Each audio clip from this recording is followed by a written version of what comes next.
try again.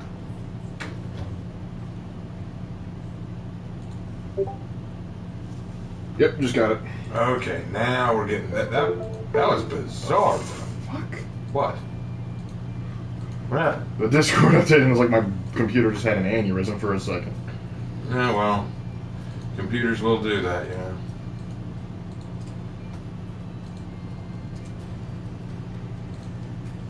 There we go.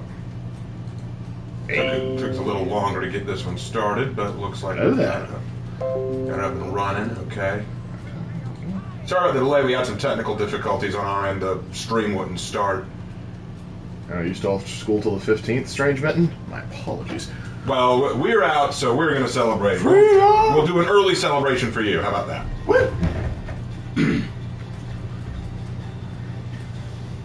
All right. Let's get started, guys. Let's not waste any time. Lark had to run and take care of something real quick. He'll be right back. But in the meantime, we will go ahead and jump into a match. How about that?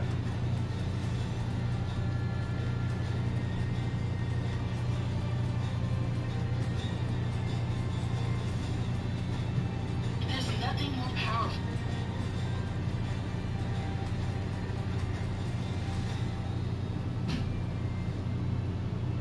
All right. It looks like I'm doing good. I tried making myself a drink, got ice out of the freezer, but realized I have no clean glasses. I'm just holding some ice. Ha! Been there. All right. Well, let's not waste any time. Let's get started. All right. Who to go? Well, Nusha is actually really close to her next rep, so let's go ahead and do Nusha. Let's go ahead and hit up some Nusha. Hey, Aaron, glad you're here. Sounds like you're streaming in either the laundromat or the boiler room. Yeah, that's just our air filter. Well, let me listen. 1 second. I'm gonna try to. Let me plug in the headphones. Let's see. Yeah, that's just our air filter. Well, let me listen. Yeah, just turned down. 1 second. Oh yeah, I don't know what that is. This microphone has been acting very strange lately. Like just today, I was recording my Aramusha Executions Graded video, but when I listened to the recording, it sounded so staticky and weird. I'll have to re-record it, but I may have to use my other microphone. I hate that because I hate re-recording really long videos, but I may not have a choice because let me be clear, if I release the video with the audio quality it currently has, no one would be talking about the quality of my grading. They'd be all saying, why did you have a shitty microphone? I've had that before. I've had people make those comments just like, man, you sound like you have a cheap dollar store microphone. And I always say the same thing. Oh, well, donate to me on Patreon, and that way I can afford better microphones. You can fix this. Be the change. But yeah, no, we're not streaming inside. Just keep in mind, we're in a smaller apartment than, we don't have a large house, so our air ducts, everything is relatively close together. Look, we'll do the best we can, but I can't promise anything. Yeah, like right now it's off. It's calmed down. What's up with the match? No one joining in? Oh, you said someone would leave. Yeah, that's what I'm saying. Like, are we having trouble getting this match started? I hope not, because if we have problems getting the match started, I'll have to turn off the stream and turn. Oh, there we go. Hey Raven Long, this is probably my first time catching your stream live. Loving your videos and content you put out, stupid or not. Well, thank you. Appreciate that. Hello that. Ooh, right in the neck. All right, let's roll. Tadpole. Going to Zone C first. I'll warn you guys, I've been having some bad luck with the past few days of For Honor, so don't be surprised if this isn't a very victorious stream. Well, don't worry, we have Shiny Cape. We have Shiny Cape, so that may make up for a lot. Let's see what happens. We will see. Oh no, Black Prior's coming down. Big swing and a miss. Fighting in the rain. Oh no.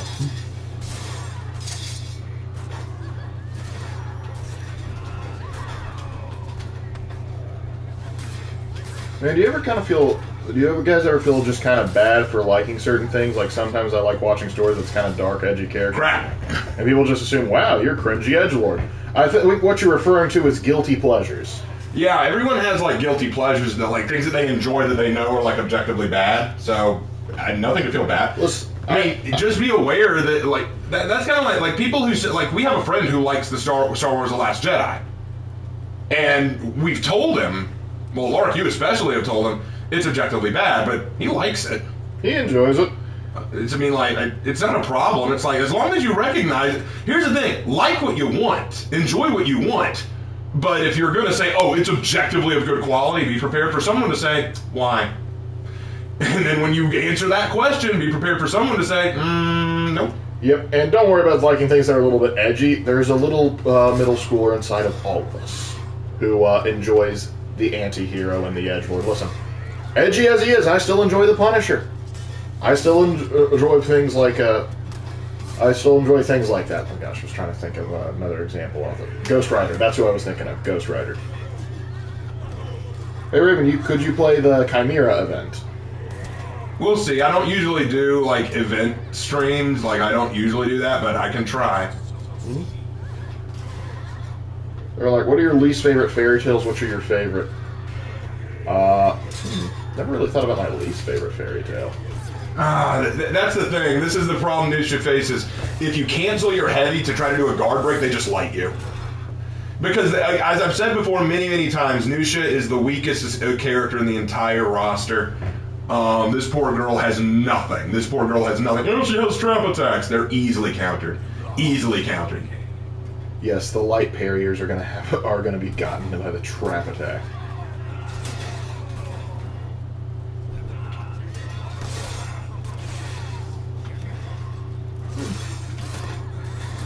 Better that it's edgy than insincere. Oh, in a lot man. of modern quirky stories. You got a point there, Jedi. They're like, did you reenact the Shawshank Redemption Freedom rain scene or pick a scene from Braveheart when you finally released from the school system? No. For me, it was get out. All of you. Go. Yeah, pretty much. Be gone. I just left. That's all I did. Just be gone, foul beings. Nah, it was alright. I just told them, you guys take care of yourselves, have a good summer, and don't make good choices. And most of them were good. I had one student that gave me a hug. That was nice. Not all of our students are crap. Yep. Like I said, it's like about 25% of them are good, 50% of them are just kind of there, and then there's 25% that are just awful. It's a balancing act. And take an egg. Have you heard of the new Lords of the Fallen game? Nope. First I've heard of it.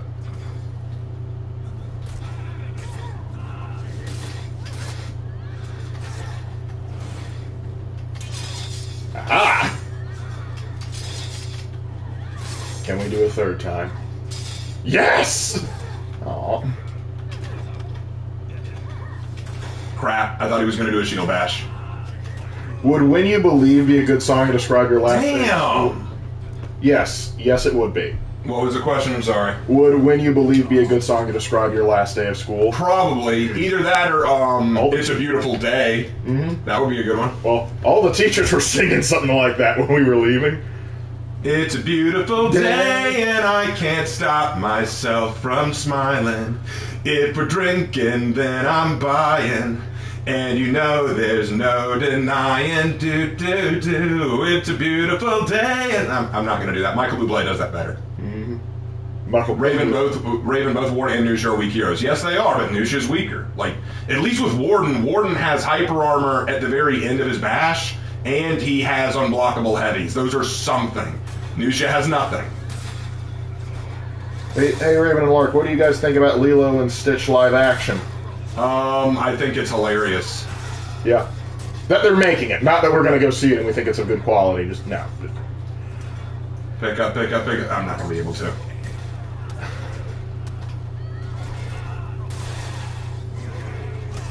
Of course. Crap! Oh, man. Did I make a bet? Yeah, I've only gotten 2 kills and died 5 times. But like I told you guys, I've had really bad luck these past few days, so... I'm still not convinced Michael Bublé does non-Christmas songs. They all sound the same. He's messing with you. I'm still not convinced that Michael Bublé does non-Christmas songs. They all sound the same. Michael Bublé does swing music, and a lot of swing music does sound the same, I won't lie. Perfectly balanced, as all things should be. Ignore the genocidal gunfire. Out of all the swordsmen in this game, which one is your favorite? Kensei, probably. Kensei Ma?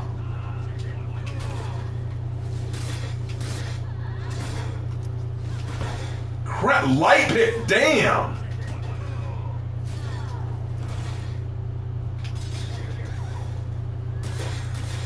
Nice. Landed that, I was not expecting that. Yeah, that's a victory in and of itself for Nucia. Oh! Dude! You fell for that?! What?! I wouldn't have fallen for that! And I'm dumb! Even Zeus nods occasionally. Oh, that was nice. Happy days are here again. Hola, gang. So what do we do? What do we need to do to have you do best girl and boy for non-gender locked characters? Send me some money. Pay me to do it. I mean, I'm not saying I won't ever do it. That's not what I'm saying. It's just I have other projects to work on. It took me a while to do the gender locked boy heroes, and I already had one person come to me saying that I'm sus for doing it. I'm like, okay. And just go, and what are you going to do about it? How much? How much you got? Oh, yeah.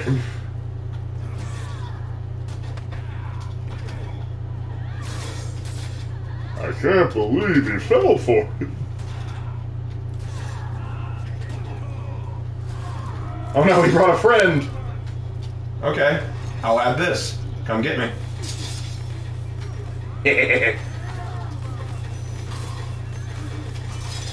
This'll teach you want to be podiatrist.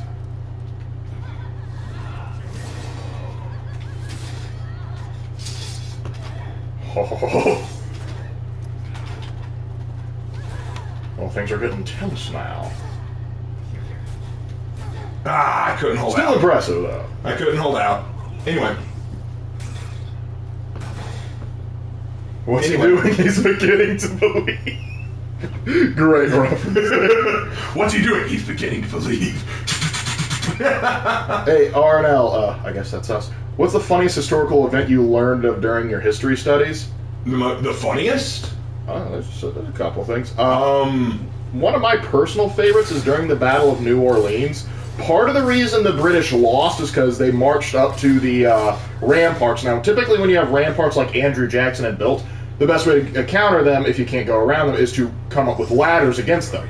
And so the British commander goes up to the side of the fort and says, "All right, Lieutenant, bring up the ladders." "Sir, I thought you got the ladders."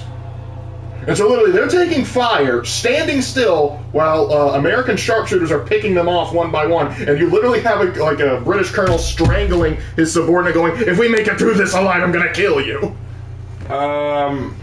I don't know what my funniest would be. I've read a lot of funny stuff. The Emu Wars still kind of get a chuckle out of me, I'll be honest. Yep. Still gotta do some... Those silly birds. Well, I managed to get Nucci up to Rep 29, so that is good. That is good. I would say... maybe the fact that in one of the battles of the Crusades, in the First Crusade, the Muslim forces were riding female horses, yep, while the Crusaders were riding male horses, and it was mating season. So the female horses of the Muslims were all in heat, and so they broke ranks and broke their charges to go and mate with the male horses of the Crusaders, which threw the Muslims off completely. Now, threw the Crusaders off, but the difference is the Crusaders were wearing armor and gear so that they could fight on the ground and on horseback. But Muslim, especially Caliphate fighting of the time, was heavy on hit-and-run tactics on horseback. So without their horses, suddenly they're up against heavily armored tanks who are like, "Oh, well, horse or not, you're going to die." So I would say that's one of the funnier moments. Hey, Hannah. Banana. The invasion of Greece and Italy in World War II gives me a chuckle of how it went for Italians. Yeah, that's pretty great. "Oh yeah, I'm going to restore the Roman Empire." Can't even beat Greece. Let's go Valkyrie. Feeling like going to Valkyrie. You know, the Albanians were looking at the Italian-Greek war and going, "You mean we gave up? Man, we should have held out. We could have won." Here we go. Aaron says the British would literally argue in the middle of a war zone who outranks who. Apparently in the Battle of Arnhem, there was a huge battle between two captains on who was a higher grade. That's nothing. You should see the Austrians. That does sound like what the Brits would do, though. Like, yes. Genuinely, like, you have two British out there. "I'm giving the orders." "Who said you gave the orders, Reginald?" Yeah, probably it was like, was like, all right, go attack. I ain't listening to a bloody Englishman. You're fighting for a crown. Doesn't matter. Also, the Egyptian army was defeated at one point by people throwing cats at them. Not just that. The Persians were using the cats as shields because cats are sacred to the Egyptian religion. So they're like, hey, yeah, go ahead, shoot your arrows at us, but you might hit Mr. Tinkles. Like, no, Mr. Tinkles, get them. But I love that concept that the Persian army was just going through all these lands up to there and collecting and having to herd cats for this battle. Imagine if they brought Siamese cats. Oh, they are Siamese if you please. And they're Siamese if you don't please. They are just Siamese, man. There's no stopping them. Anyway, Hannah says, wasn't there an issue with French dueling constantly and killing one another? Ah, yes. The days of Napoleon were a dark time. Actually, it was a problem all over the Western world. Well, yeah, but musketeers became famous not because they were so good against the enemies of France, but because they were so good at killing French nobles. Basically, bump into each other. I challenge you to a duel, sir. Napoleon actually had to crack down and say, okay, you can't do that.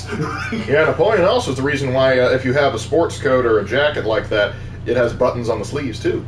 He put those buttons there specifically to make sure his men didn't wipe snot on them. History's just fun.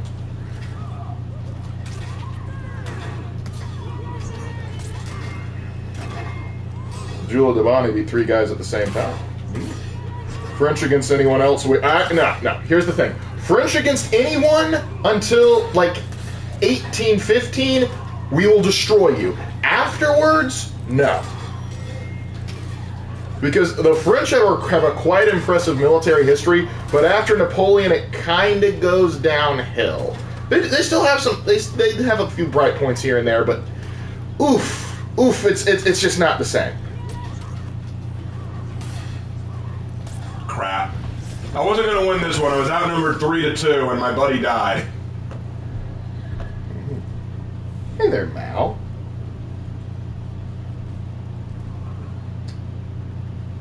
What's up there, Skylander? B1. I feel like everyone's happy that you're here, Lark. Apparently. Well, I've seen one Long Live the Lark. I've seen Hey Hey Lark. Like, seems they're happy you're here. Yep. Aren't most of the royals of Europe German? A lot of them have German connections. And the reason for that is, keep in mind, Germany wasn't like a collective state until roughly the late 19th century. So before that, it was a bunch of German principalities. So you ruffled less feathers by marrying into German nobility than, say, getting into a larger kingdom. God damn. What? Do you people know how to fight without... Whoa! The 3 amigos, boys. Yeah, it's over. Wow. Hey guys, question. Do you know how to fight without doing a 3-way? And they're remote spamming. Okay. I got it. That's left Baskerville and right Baskerville and Central Freeway closed for repairs. Yeah, or you could say, on the left, I am left Baskerville. You can call me Bass. On the right, I am right Baskerville. You can call me Orville. And in the center, call me Charmin. What's wrong with you? Yes. I love that arc. The Japanese, he's going to have this problem that typically they're good at killing each other, but as soon as they have to fight a war against somebody else, they usually struggle. They do have that on occasion. Hey, Raven Lark, what is the weirdest historical fact you know? For me, it's to say that... I feel like we just answered this one, didn't we? Yeah, but instead of funny, it's weirdest one. Weird. Depends on what you mean by weird. It's like, now that my attention is no longer divided, screw you! Yes! Oh, thank you, Glad. You bailed me out of a tough spot. Don't leave yet. I need your help. Did you know the Spinosaurus was named after an Egyptian? I did not. Sorry, I'm late. I had to get some summer class work for my data analytics class. I'm sorry. Unless you enjoy data analytics, I don't know. That sounds like something I would have trouble with.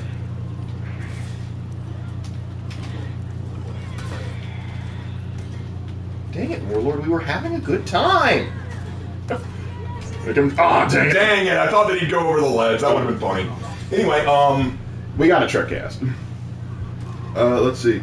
Hey, Raven, to be fair, I said, hey, Raven first because I didn't hear Lark enter the stream. Oh, okay. I always hear Mal. Oh, I don't mind. It was just funny. I had like 3 messages in a row that were like, hey, Lark, praise the Lord. And I'm like, I'm here too. It's like, love me too, guys. Well, hey, you're expected. You are the cake. I'm the icing on the cake. The cherry on top, if you will. You are the main sustenance, though. Enjoy.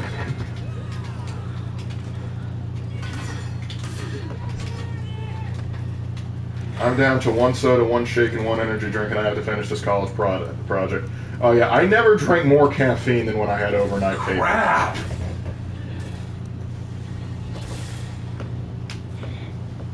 B1 still loves you. Do you want to hear something funny about history? Look up Mark Anthony's last days. They're hilarious and would make some great comedy. Yeah, they would. Somebody get on that without being stupid about it. Actually, can we get... Hi, Salamander. Actually, you know, can we get Mel Brooks out of retirement to do that? Because that seems like something he'd enjoy doing. Wait, how does our lead person, Akyosha, not have any deaths or takedowns? Glitch, maybe? Or no one's fought him yet. Hitsukiri, a shameful display. Look, Clark, I get what you mean, but some of us prefer cake without cherries, thank you. Listen, I prefer my cake without cherries, too. I was just using the analogy as it was given to me. You may have your cake you may have your cake however you would like, but you can't necessarily eat it, too, and have it. Total One Shogun 2 lives in all of our hearts, doesn't it? I thought Horrible Histories covered all the funny parts of it. Horrible Histories actually does do a pretty good job of it. Usually. I'm gonna heal up here. And head back down. Whee! No, you don't. No, you don't.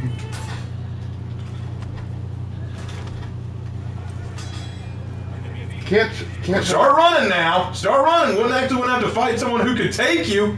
Don't want to fight without your posse. Right, yeah. See, look at that. They're all 3 over and see, like, oh, guys. He's already popped his revenge. Do not worry. We are here to help.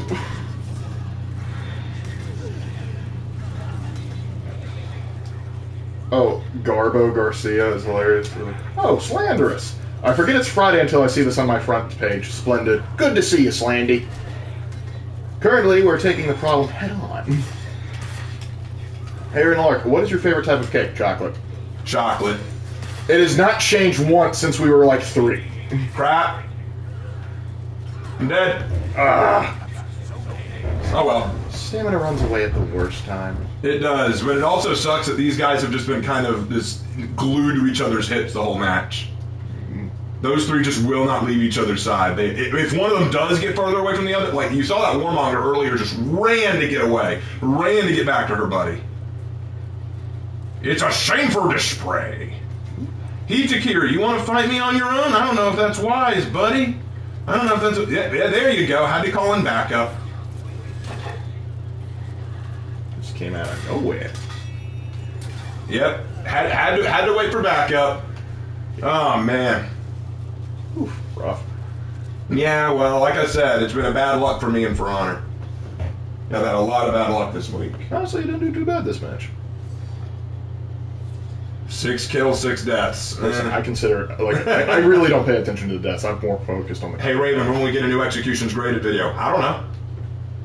We're working on it. I tried to record it today, but the recording came out really bad, so no. Let's see.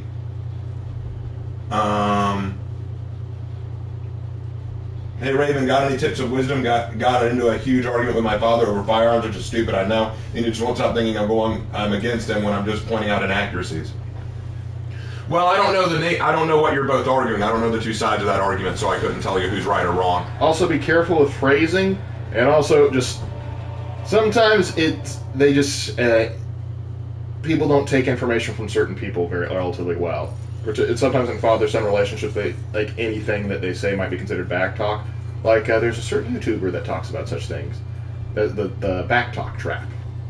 Whoa, okay, wait. Am I the only one on my team who stayed? Apparently. Maybe those three are friends.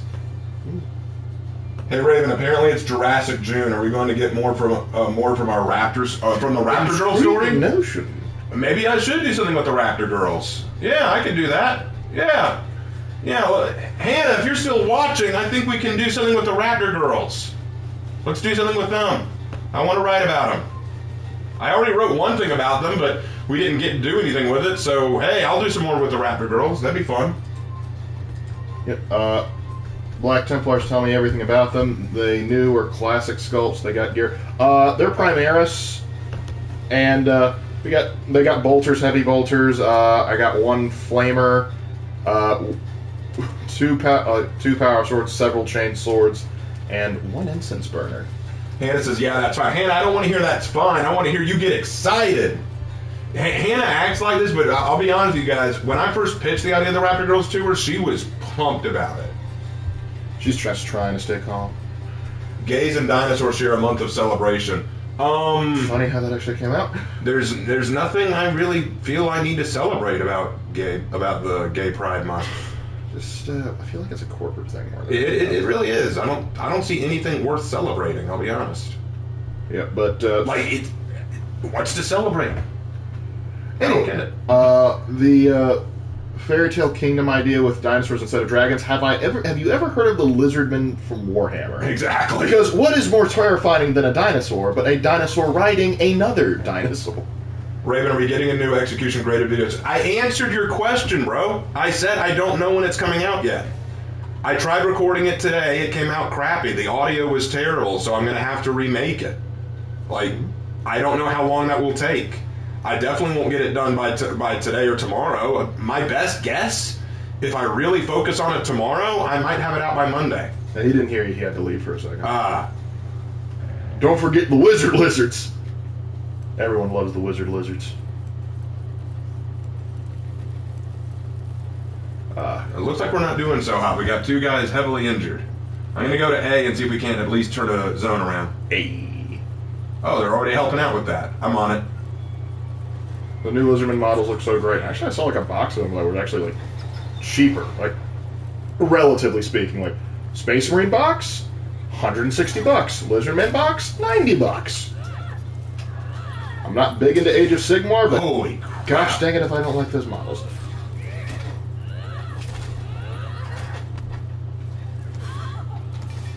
There's a lot of warmongers recently.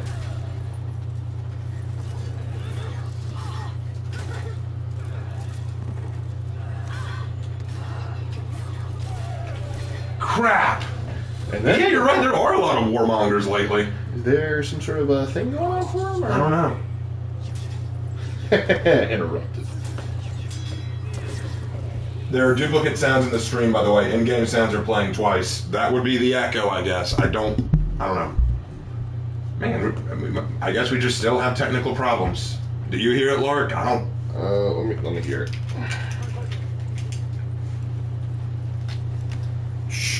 Oh, crap. Apparently, we're just not having good luck this stream.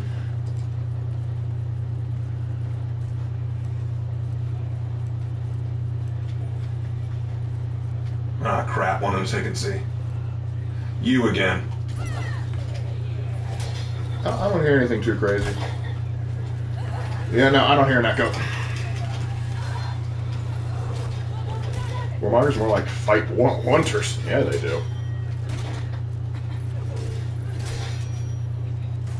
And a wild berserker appears. Imagine dinosaurs in For Honor. I don't know how you'd work it, but I would pay money to see it. Ubisoft, write that note down. We need a dino execution. Correct. Like, think T-Rex eating the lawyer from Jurassic Park. That is what I'm envisioning right now. Just imagine your local Hitakiri getting nommed on by a T-Rex. If that doesn't make you smile a little bit, check your pulse. You might be a little bit dead inside. Which, since some of you still are in school, that's understandable. That reminds me, you still got to work on my Dinosaur Fantasy World. Dinosaurs ridden by knights, northern tribesmen riding saber-toothed tigers and mammoths, and a Dinosaur Fantasy races galore. I mean, Warhammer Fantasy still has some of that for you if you want to take some inspiration there. Don't be afraid to take inspiration. Lark, have you ever played Shogun 2 Fall of the Samurai? I'm teaching my 12-year-old brother how to play for the last 30 minutes. I've never touched Fall of the Samurai. I do know that it's good, though. I've seen a lot of good things about it, but I've only ever played the original base game. Apollyon riding a Spinosaurus. That'd be wild.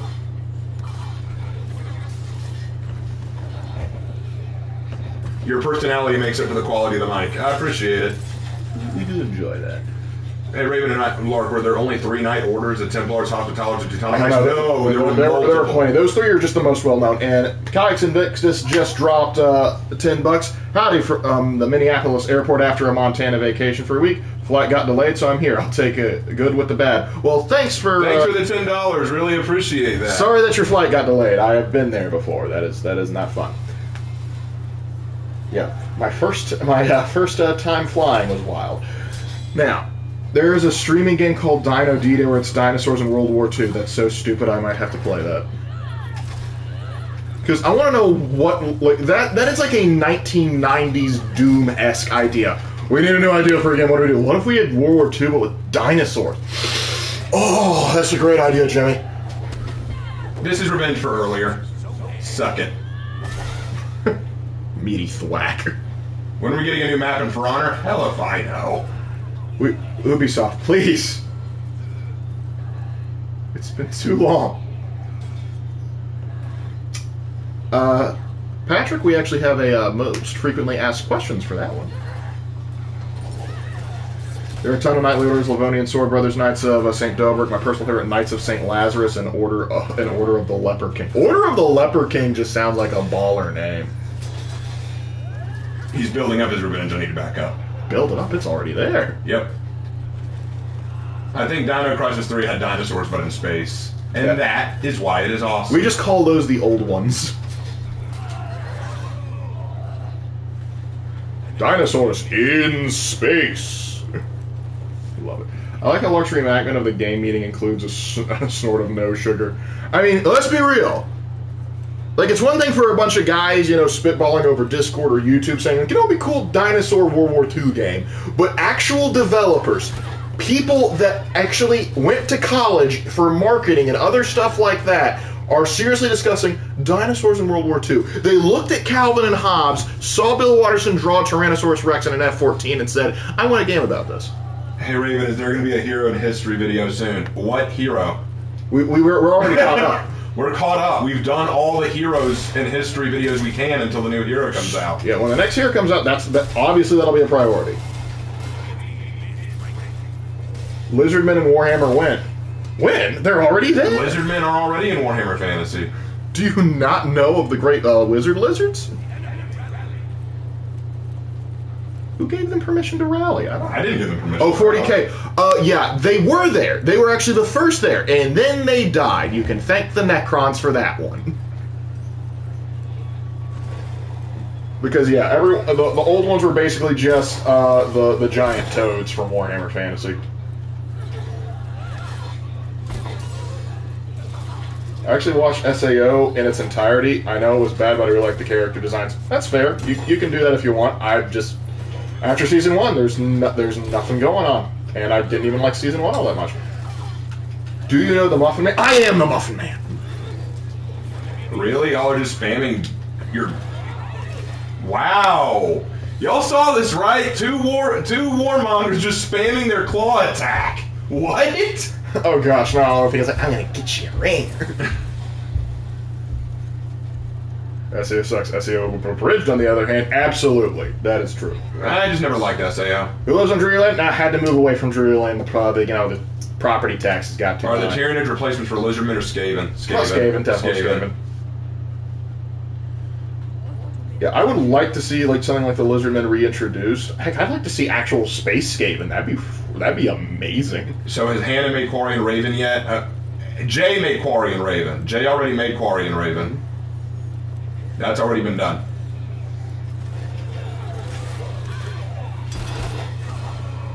Well, she's married to the Muffin. Married to the Muffin Man?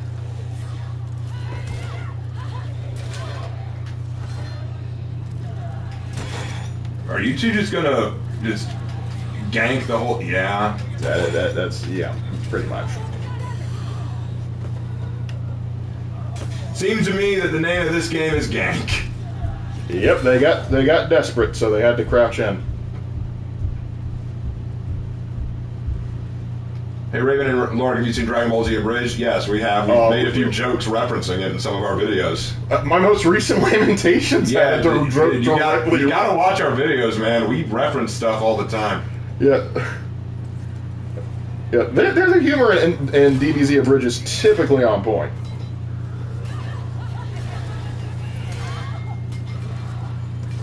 See him perks up. You have Warpstone Birdman fame. Sure, I have your Warpstone, but I'm going to need some Rattling Gunners if you really want to get the good stuff. Hey, Lark, would a T-Rex really be able to eat a human whole like Jurassic Park 1 movie portrayed? Honestly, I don't know enough about paleontology to tell you that. I want to tell you yes, but probably they'd tear it up a little bit and chew it. Raven, have you seen Tom and Jerry? Have we seen? I'm not even gracing that answer with. Dare you insinuate we don't know? I'm not gracing that question with a response. You should know better. Of course. Hey Raven, is there a plan for a video that looks into what the hero skins are based off of in history? No, because most of the hero skins aren't based off of anything. The only one that's based off of anything is the Inquisition skin, and that one's based off of a fantasy Inquisition. Yeah, I mean, we did talk about the Eurogumo though. To be fair. Well, that's not a hero skin. That's a monster that we fought. They were talking about the hero skins. Yeah, I know, but still, that was connected to the hero skin. Oh, we can do Ramiel is a knight. This man's a knight. All right, still got to get some more executions. All right. Can't believe the mouse sold us out to the crowds. Yeah, pretty much. Pretty much. The BP skin? That one's based on Baldwin, but I already talked about that. Yeah, that's true. But you know what we could do a thing of Baldwin the Fourth like we did for Vlad Dracula. Yeah, I could. I could probably do something like that. We'll think about it. I need to dig up some notes on him though. Yeah, you would.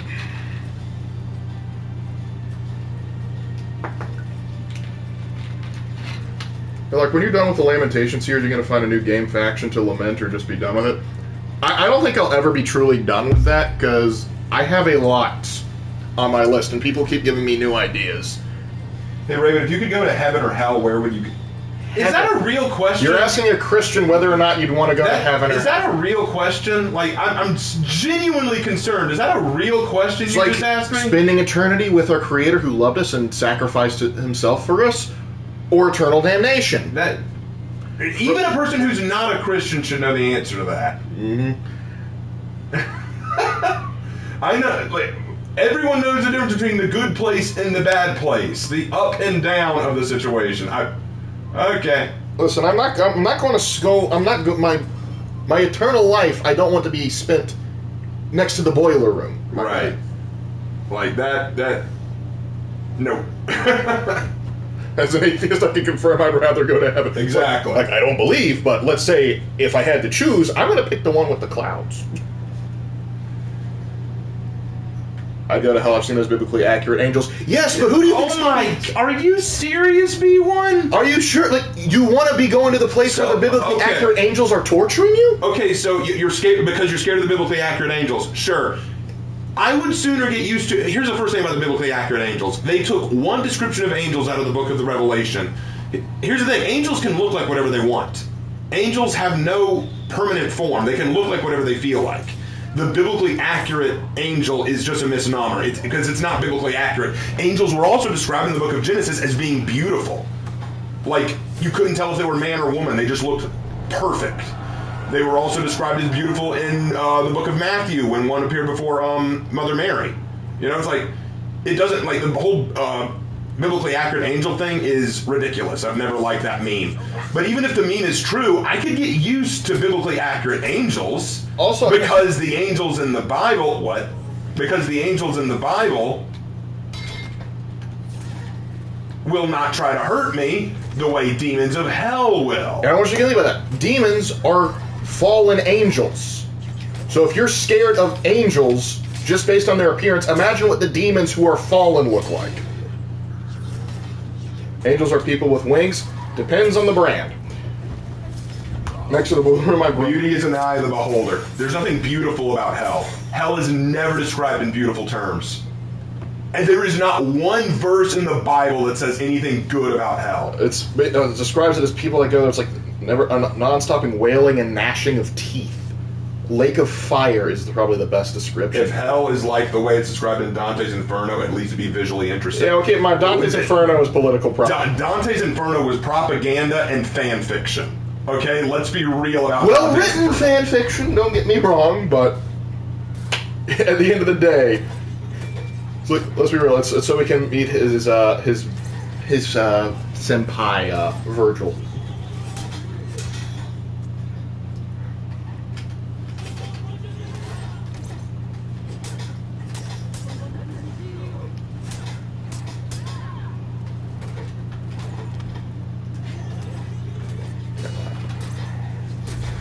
Well, I did what I could. Indeed. Dante's Inferno was a self-insert fanfic. It was!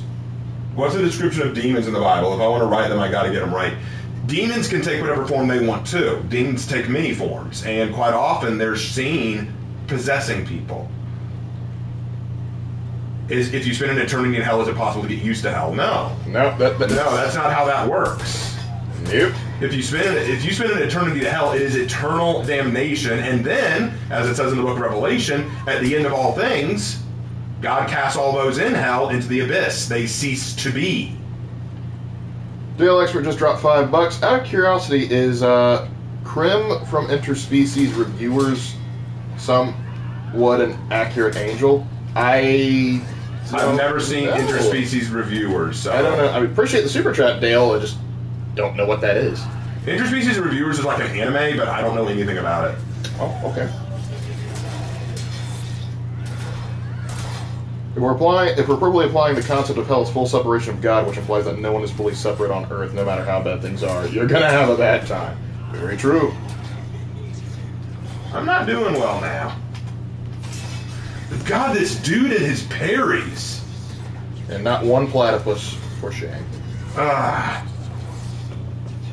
It's basically just porn. Okay, fair enough. Then we'll give it a miss. It's an anime about those adventurers raiding sex with monsters. Oh, I know what you're talking about. Yeah, I've heard of that. Oh, that's harsh. What if you're a good person and you still go to hell? God is testing you. No, that's not how that works. That is not how that works. You are once again reaching. Because here's the thing. You're going off of good by what your standards. God has his own standard, which supersedes everybody else's. And the thing is, no one is good, truly, except God. And so, the thing is, the way to avoid that punishment is to accept Jesus.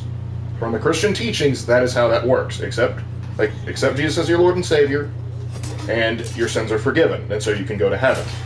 He always... So is it bad to mention that my story, demons are less desire to harm and more you were absolutely vile in life. Did you really think death would mean no punishment? I mean, if you're writing your own fantasy story or something like that, go for it. You have fun with that. I suck. Holy damn. B1, I know that you feel kind of called out right now, but I'm going to be real honest, bro. You're bringing it on yourself. Your first question was, which would you rather go to, heaven or hell? And then saying you'd rather go to hell. Did you really think that question was going to get a different kind of answer other than, are you serious? You're talking to two Christians. You know we're Christian, and you have to have enough knowledge about our faith to know where we stand on that. What did you think the answer was going to be? It's like asking a Norse pagan, which would you rather go to, Valhalla or Helheim?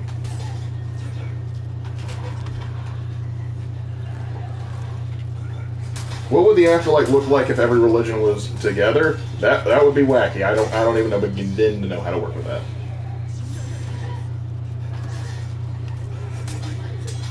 I'm not a Christian, however, I'm curious, does God have an appearance or does he look as you'd expect him to look? He doesn't really have like again, he's the creator of everything. He can appear however he wants to you. I think after this, I'm just going to switch to Breach. I'm really getting, like I said, guys. I'm not having a good week with For Honor. Genuinely, my opinion is this. I think For Honor has progressed to a meta that I can't keep up with. Back when it was first starting out, I could keep up with it and enjoy it, but now it's gotten to a point where everyone is too good. There's this ability to react to every single light and parry them all. Like here, I can't even open up this Tion D. God, finally. But the point being, I just don't think I can keep up with this game in PvP anymore. I try to, and sometimes I do get lucky because I'll have a really good team that can help me out. But in cases like this, yeah, like... So yeah, like I think that it's gotten to that point. Yeah, Ravenlock, why did Dante make Dante's Inferno?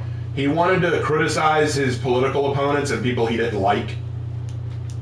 Really, that's what it was. It was political propaganda. Also, if you go to, like, when you get to the lower rungs of hell, he puts popes he doesn't like in there. And he actually delights in kicking the head of one of them. Play with bots then? Yeah, the problem is, dude, people, every time, I used to play with bots a lot more, but then I got criticized for it.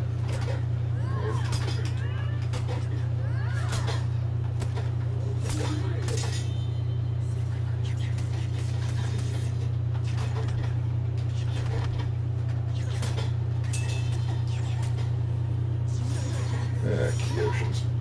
Dante did, in fact, do a little bit of trolling.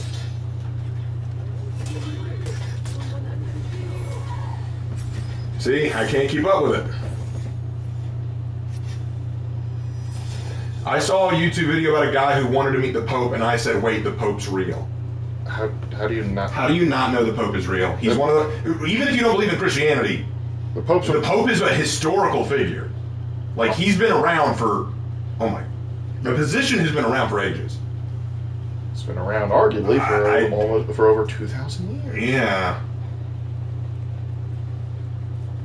Dante was based for calling out popes. Well, he wasn't the only one, but yeah. Listen, popes would call out other popes. There was one pope who literally dug up the corpse of another pope to put him on trial.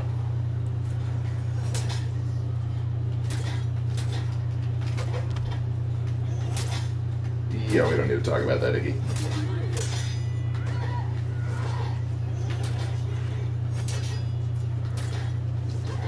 Like, how was the first pope chosen? According to Catholic tradition, it was St. Peter, and anyone who followed after St. Peter was considered to be the next pope. Then it just started to become the Archbishop of Rome, and then it grew in importance from there. Dante's Inferno is still really good, but I think the rest of the Divine Comedy is far superior. Purgatorio and Paradiso, I think, are better and actually have some tearjerker moments. Yeah, that is one of the problems. Like, the other parts of the Divine Comedy don't get enough attention. Wow, I just got called out by Hewing. Lark is saying that he's the icing because he's the cool one. I said that, like, what, 20 minutes ago? Wow. I'm referring to, like, sugar icing. What the heck? Would people of other religions and atheists go to heaven too? Under Christian teachings, if you do not accept Jesus, you're not going into heaven. I find it annoying when people criticize you for playing the game you wait and enjoying. It just happened to me, and I ignore the criticism.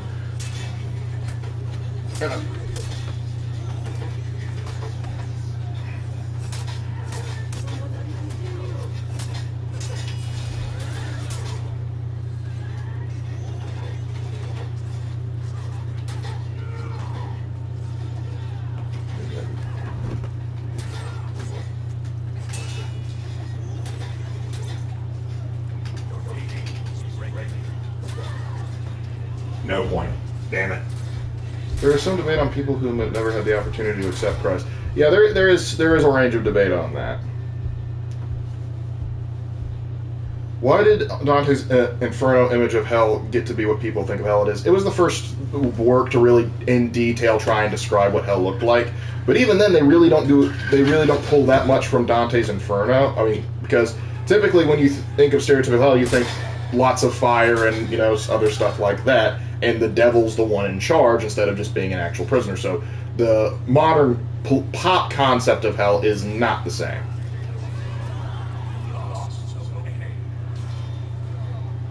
I think the Romans created the popes to have control over Christians. Less of that. Because the Romans, on several occasions, tried to control Christianity, and it didn't work out for them. Constantine tried to do it, but the Orthodox Church would not play ball.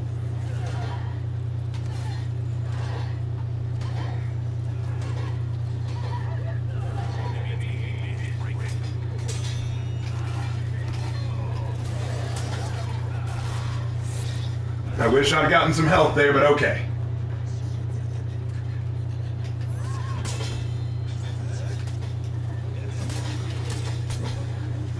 They crucified the first pope upside down. Yes, they did. That's why the upside down cross is known as St. Peter's Cross. Your hell is hot and terrible. My hell is cold and miserable.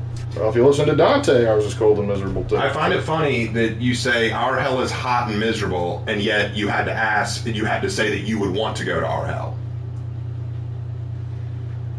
Yeah. Anyway.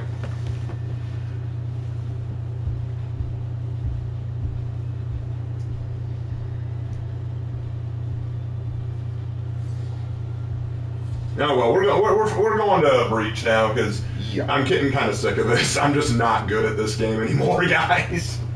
I love this game. I always will, but PvP, I think the meta's progressed beyond me.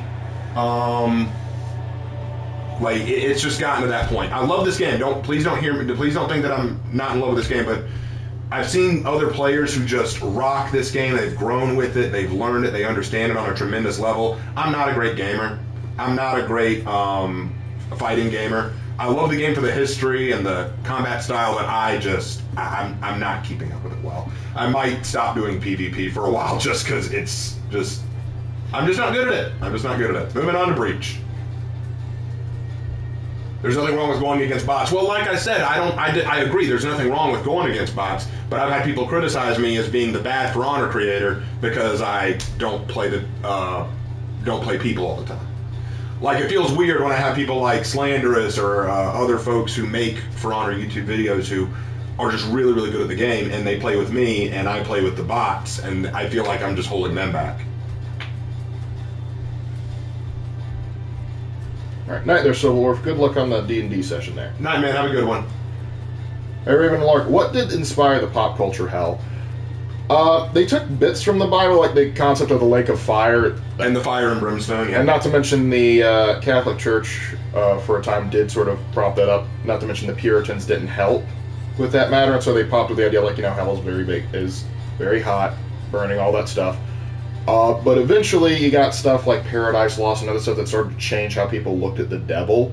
And so a lot of them started to stop looking at the devil as, basically the chief inmate of hell, and more of him as basically hell's warden, which isn't accurate. Why must Raven's viewership be hard to please? Like, stream regulars are chill, but what's with the hate? I'll tell you what it is. I've come to a conclusion about that. The reason why is because I'm not like other For Honor YouTubers. See, what a lot of people come to For Honor YouTube for is for really good gameplay and advice on how to do better. That's what they come for. They show up and they say, all right, new hero's out, teach us how to play it. Or I'm really struggling with this character, teach me how to do it better. Or they want to see really funny videos, like say, aha, you're so good at this game. That's what they come for. I don't give them that. I don't give them really good gameplay. I give them history. I give lore. I give executions graded. And some people like that. Some people are cool with that. Others say, why are you giving us this? This isn't what we wanted. This isn't what we're looking for. And thus, they decide to criticize. Well, it's, for me, I get why you do that, and you're trying to help try and please everyone. But at a certain point, it's like a vegan walking into a steakhouse going, where's my tofu? Right. But I think that's why I get so much criticism. Because people come here saying, ooh, a For Honor YouTuber. He has over 30,000 subs. I'll bet he'll be interesting. Then they watch and say, oh God, you're very boring. And so then I get the hate. And some people you just can't please. Yeah, I'm not going to be able to please everyone, and I've come to terms with that. It wasn't an easy thing to come to terms with, but I did. History and commentary is why I come to your streams in the first place. Well, thank you, Michael. When Baldur died, he went to Niflheim. Maybe we'll go there. Okay. Sure, man. Raven Knight, I could probably help you get better at the game if that works better, because while I don't play ranked, I taught some people from day one who are now hitting diamond and stuff. The problem is I don't think you could teach me. And it's not that I don't question your teaching ability, it's that I am a casual of casuals, okay? I also play with a controller, I don't play with a keyboard, and my reflexes are not great with, like, in everything that I do. I'm also not good at reading people all the time. Jedi Knight, that is the best description of Paradise Lost I think I've ever heard. Pretty much. When will the next season begin? I do not know. I don't remember. Have they even announced when the next Warriors Den is going to be? Because I got to make sure I'm off work for that day. If you guys know when the next Warriors Den is going to be, let me know.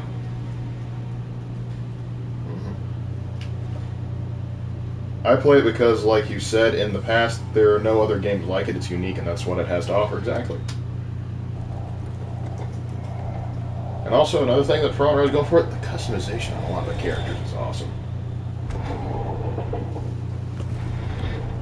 I prefer you talking history of For Honor's heroes than any gameplay focus. Well, I appreciate. I'm glad, and I agree. I accept that there are people out there who prefer that. No question. I totally get that. I just think that a vast majority of people don't look for that. Yep. But then again, if we were going to be appealing to the common masses, we'd be playing Fortnite. And we here believe ourselves to be a little bit more intellectual. We make jokes about genocide while we make jokes about thoughts. Raven, I play For Honor for the fashion. There you go. A man of culture, in principle. Please no Fortnite. Oh, don't worry. I have no intention of playing Fortnite.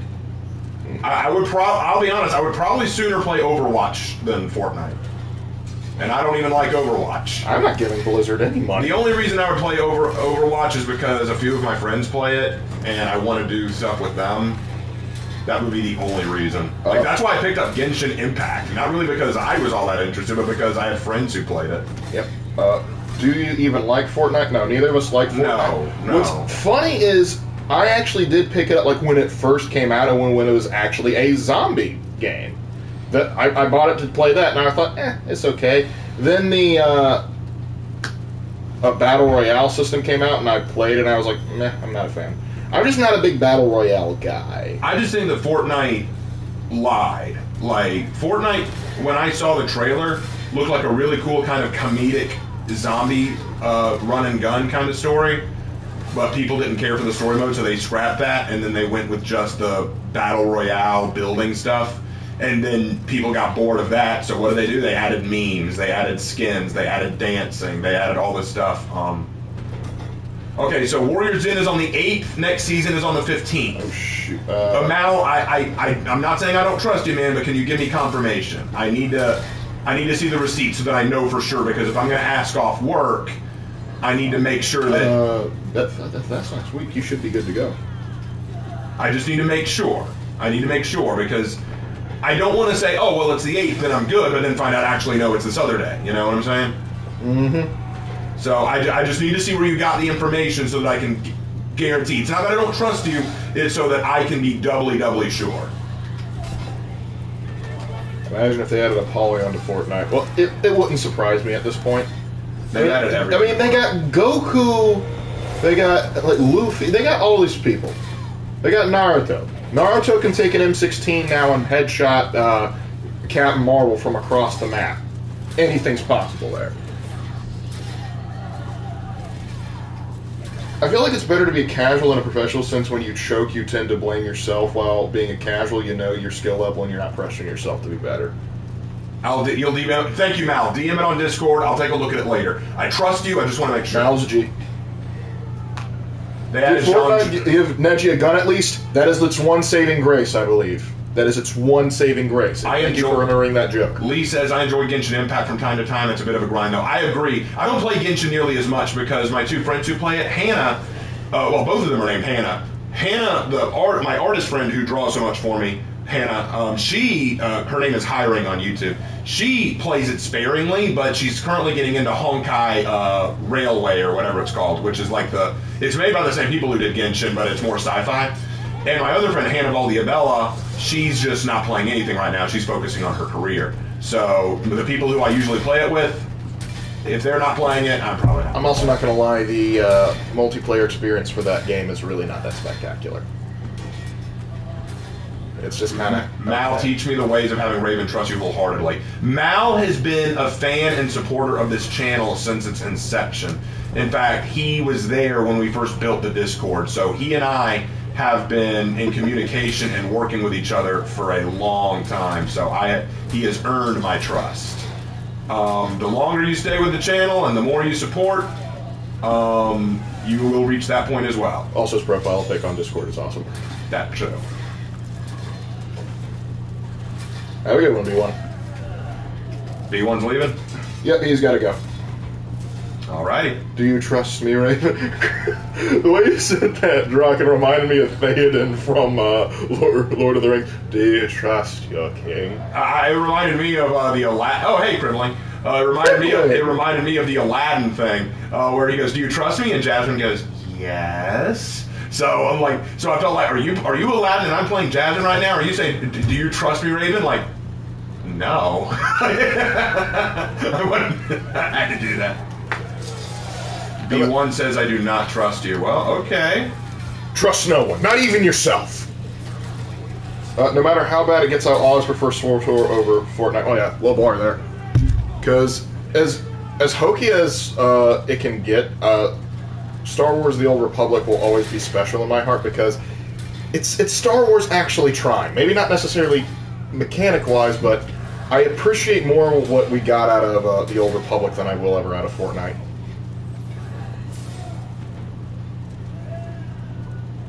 Alright, yes. For Honor, Twitter posted the June roadmap and officially reveals on the 8th. Alright? Okay, so if the Warriors Den is officially on the 8th... It is next Thursday. Then it is next Thursday, so I will go ahead and set aside time to do the stream then. I need to take a look at the roadmap and see what else is coming.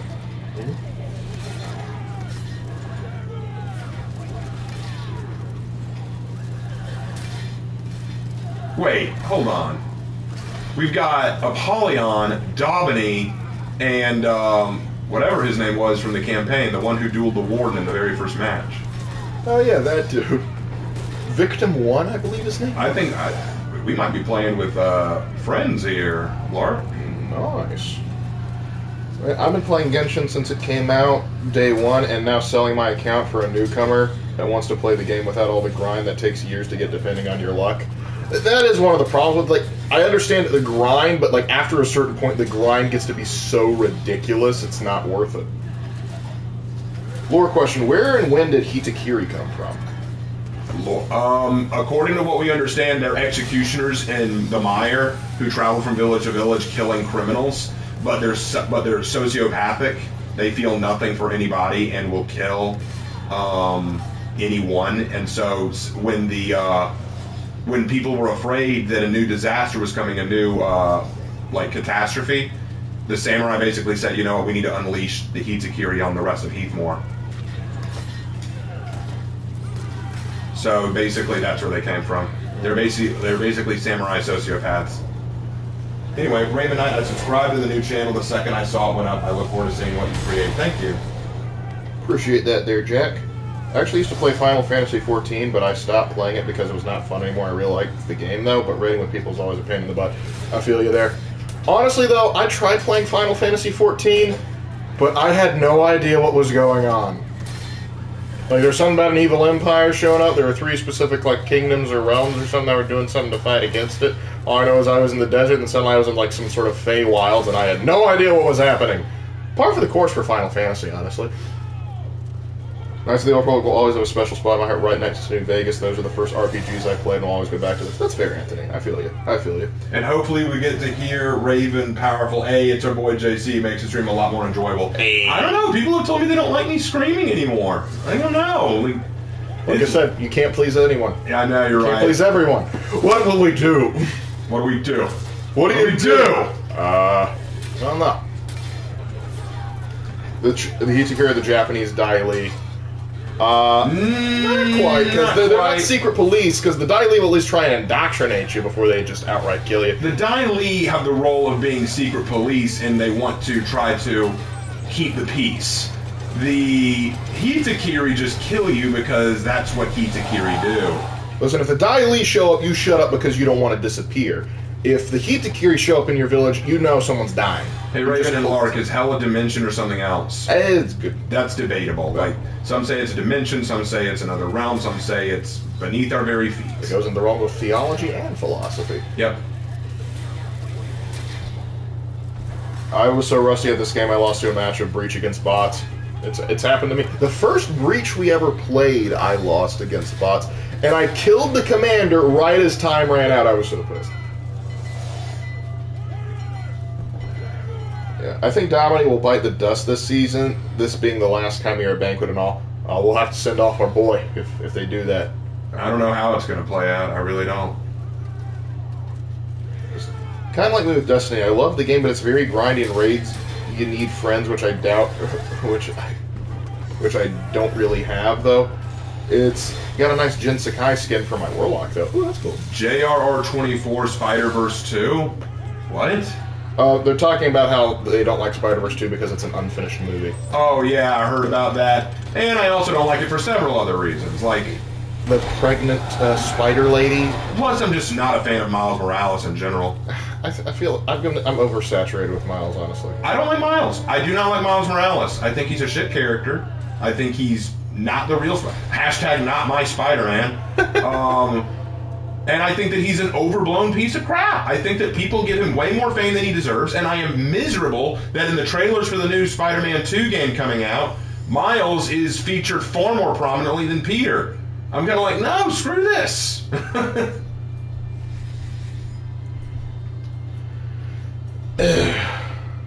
Oh yeah, the pregnant spider lady and the Indian Spider-Man. Oh my gosh.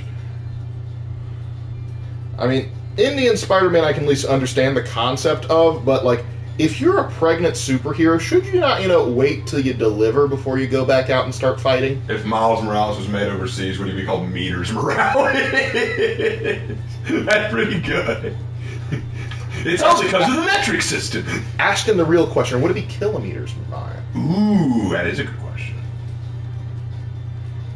Let's go. I'm asking this as a fellow Christian, why did the Crusades fail in the long run? That is a good question. Okay, the reason why is because, for one thing, Europe lost interest. That was a major factor. They were very expensive to undertake, and Europe just wasn't getting a lot out of it. Right. The fact is, the Crusades did many things besides just retake the Holy Lands. The Crusades helped introduce Europe to the Oriental territory and to farther lands. It helped increase the knowledge of trade. It taught Europe better how to colonize, how to expand, how to grow. It launched the age of exploration. And as Europe started looking to other territories beyond just the Middle East, like perhaps new realms going to China, because the thing is, at the time, we had the Silk Road from China to Europe, but because of the Ottoman Empire causing so much trouble, after a while, Europe started saying, why do we have to risk this? We could find another way around to get to China, and maybe we could even recruit China to help us fight the Ottoman Empire. And that led to the discovery of America. Now, here's the thing. The reason it failed is because, now keep in mind, the Muslims at the time of the First Crusade didn't care that much about Jerusalem themselves. Despite what you may hear, they didn't really care all that much. It wasn't that big a deal to them. In fact, when the First Crusade was successful in taking the Holy Land, most Muslims barely cared. They were kind of like, oh, I guess that happened. It was by the time of the Third Crusade that they took it back, mostly because Salah ad-Din hated the Christians and wanted them out of the Middle East, and he swore that he would destroy them if he could. It was less about, the Jerusalem is just so important to our religion, more rather than it was just wipe out those Christian infidels. Now, why didn't we take it back permanently? Why did we fail? Because honestly, like you said, Lark, way too expensive to hold, miserable living conditions, new chances to explore new territories, the Protestant movement taking off, which caused a lot of division in the church, the Ottoman Empire growing so big and powerful that it was threatening the Balkans, so it was impossible to maintain much control of the Middle East. After a while, we just said, this isn't worth it. And so after the Seventh Crusade failed, the Pope basically said, you know what? I think we're done. No, sorry, not the Seventh, the Eighth. After the Eighth Crusade failed, the Pope basically said, I think we're done. If King Louis couldn't take it, who was one of the most pious, most godly men in all of Europe, if he couldn't do it, No one else could. God clearly doesn't want us to take it. Yeah. Another thing to consider is by the time of the Crusades were dwindling down. If there was crusading fervor, it was typically directed towards the Reconquista in Spain, which was more successful.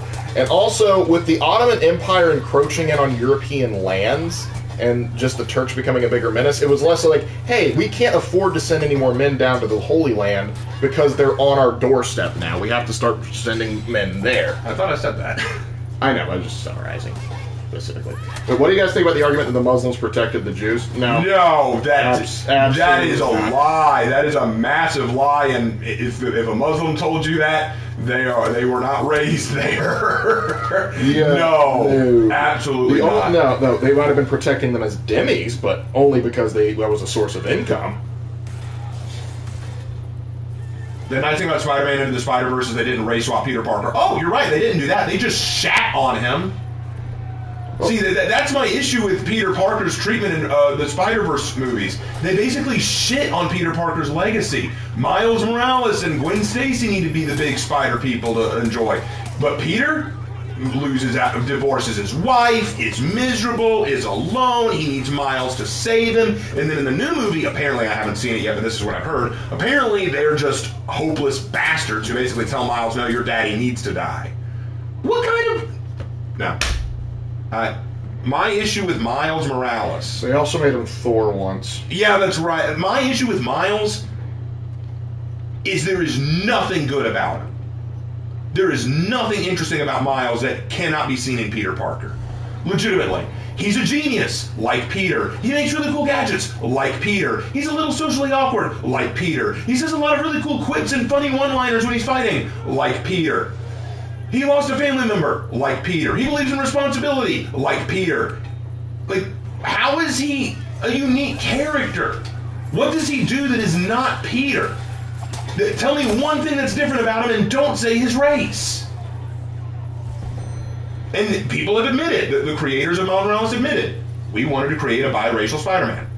And I'm like, oh, well, if that was your goal, then congratulations, you did it. He's shit. He's shit. I do, and people can say, well, at least they didn't just make Peter black. No, you're right. But can you really say that that's a good thing when you basically assassinate Peter's character to make Miles look good? See, that's a sign that you've made a shit character. When you know you can't make them good by their own merits, so you say, oh, no, it's okay. They're fine because, you know, the old character that you all loved isn't good anymore. He's been bastardized. He's been weakened. He's validating the new guard.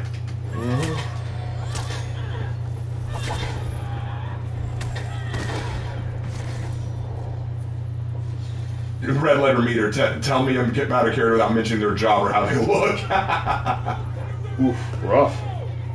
It's no different To than be the rest fair, of the every superhero quips these days. True, but I consider that more on creative writing than anything else. Right. Spider-Man used to be famous for it. In fact, he used to be joked about for it. Yeah, It used to be in the old comics that when Spider-Man would team up with the Avengers, they'd say...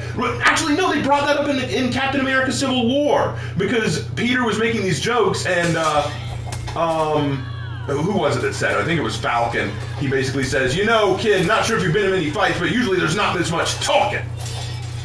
Yeah. They made a joke about how Spider-Man makes a lot of jokes and quips during combat.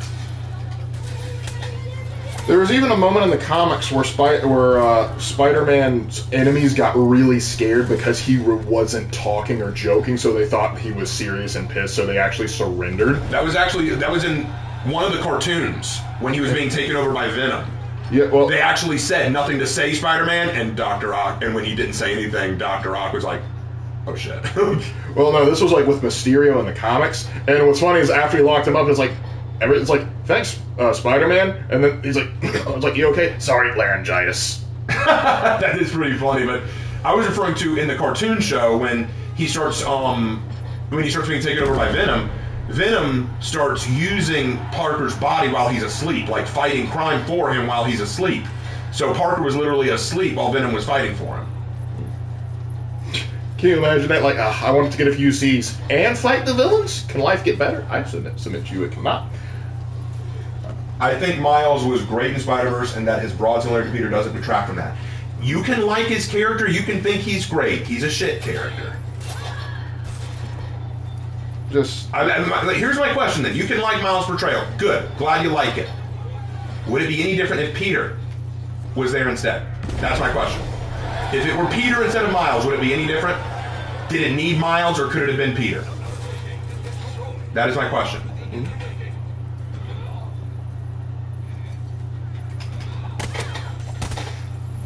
See, that's what it comes down to. Whenever people like to talk about Miles, they always say, oh, we love him because of this and this reason. I'm like, could Peter have done it?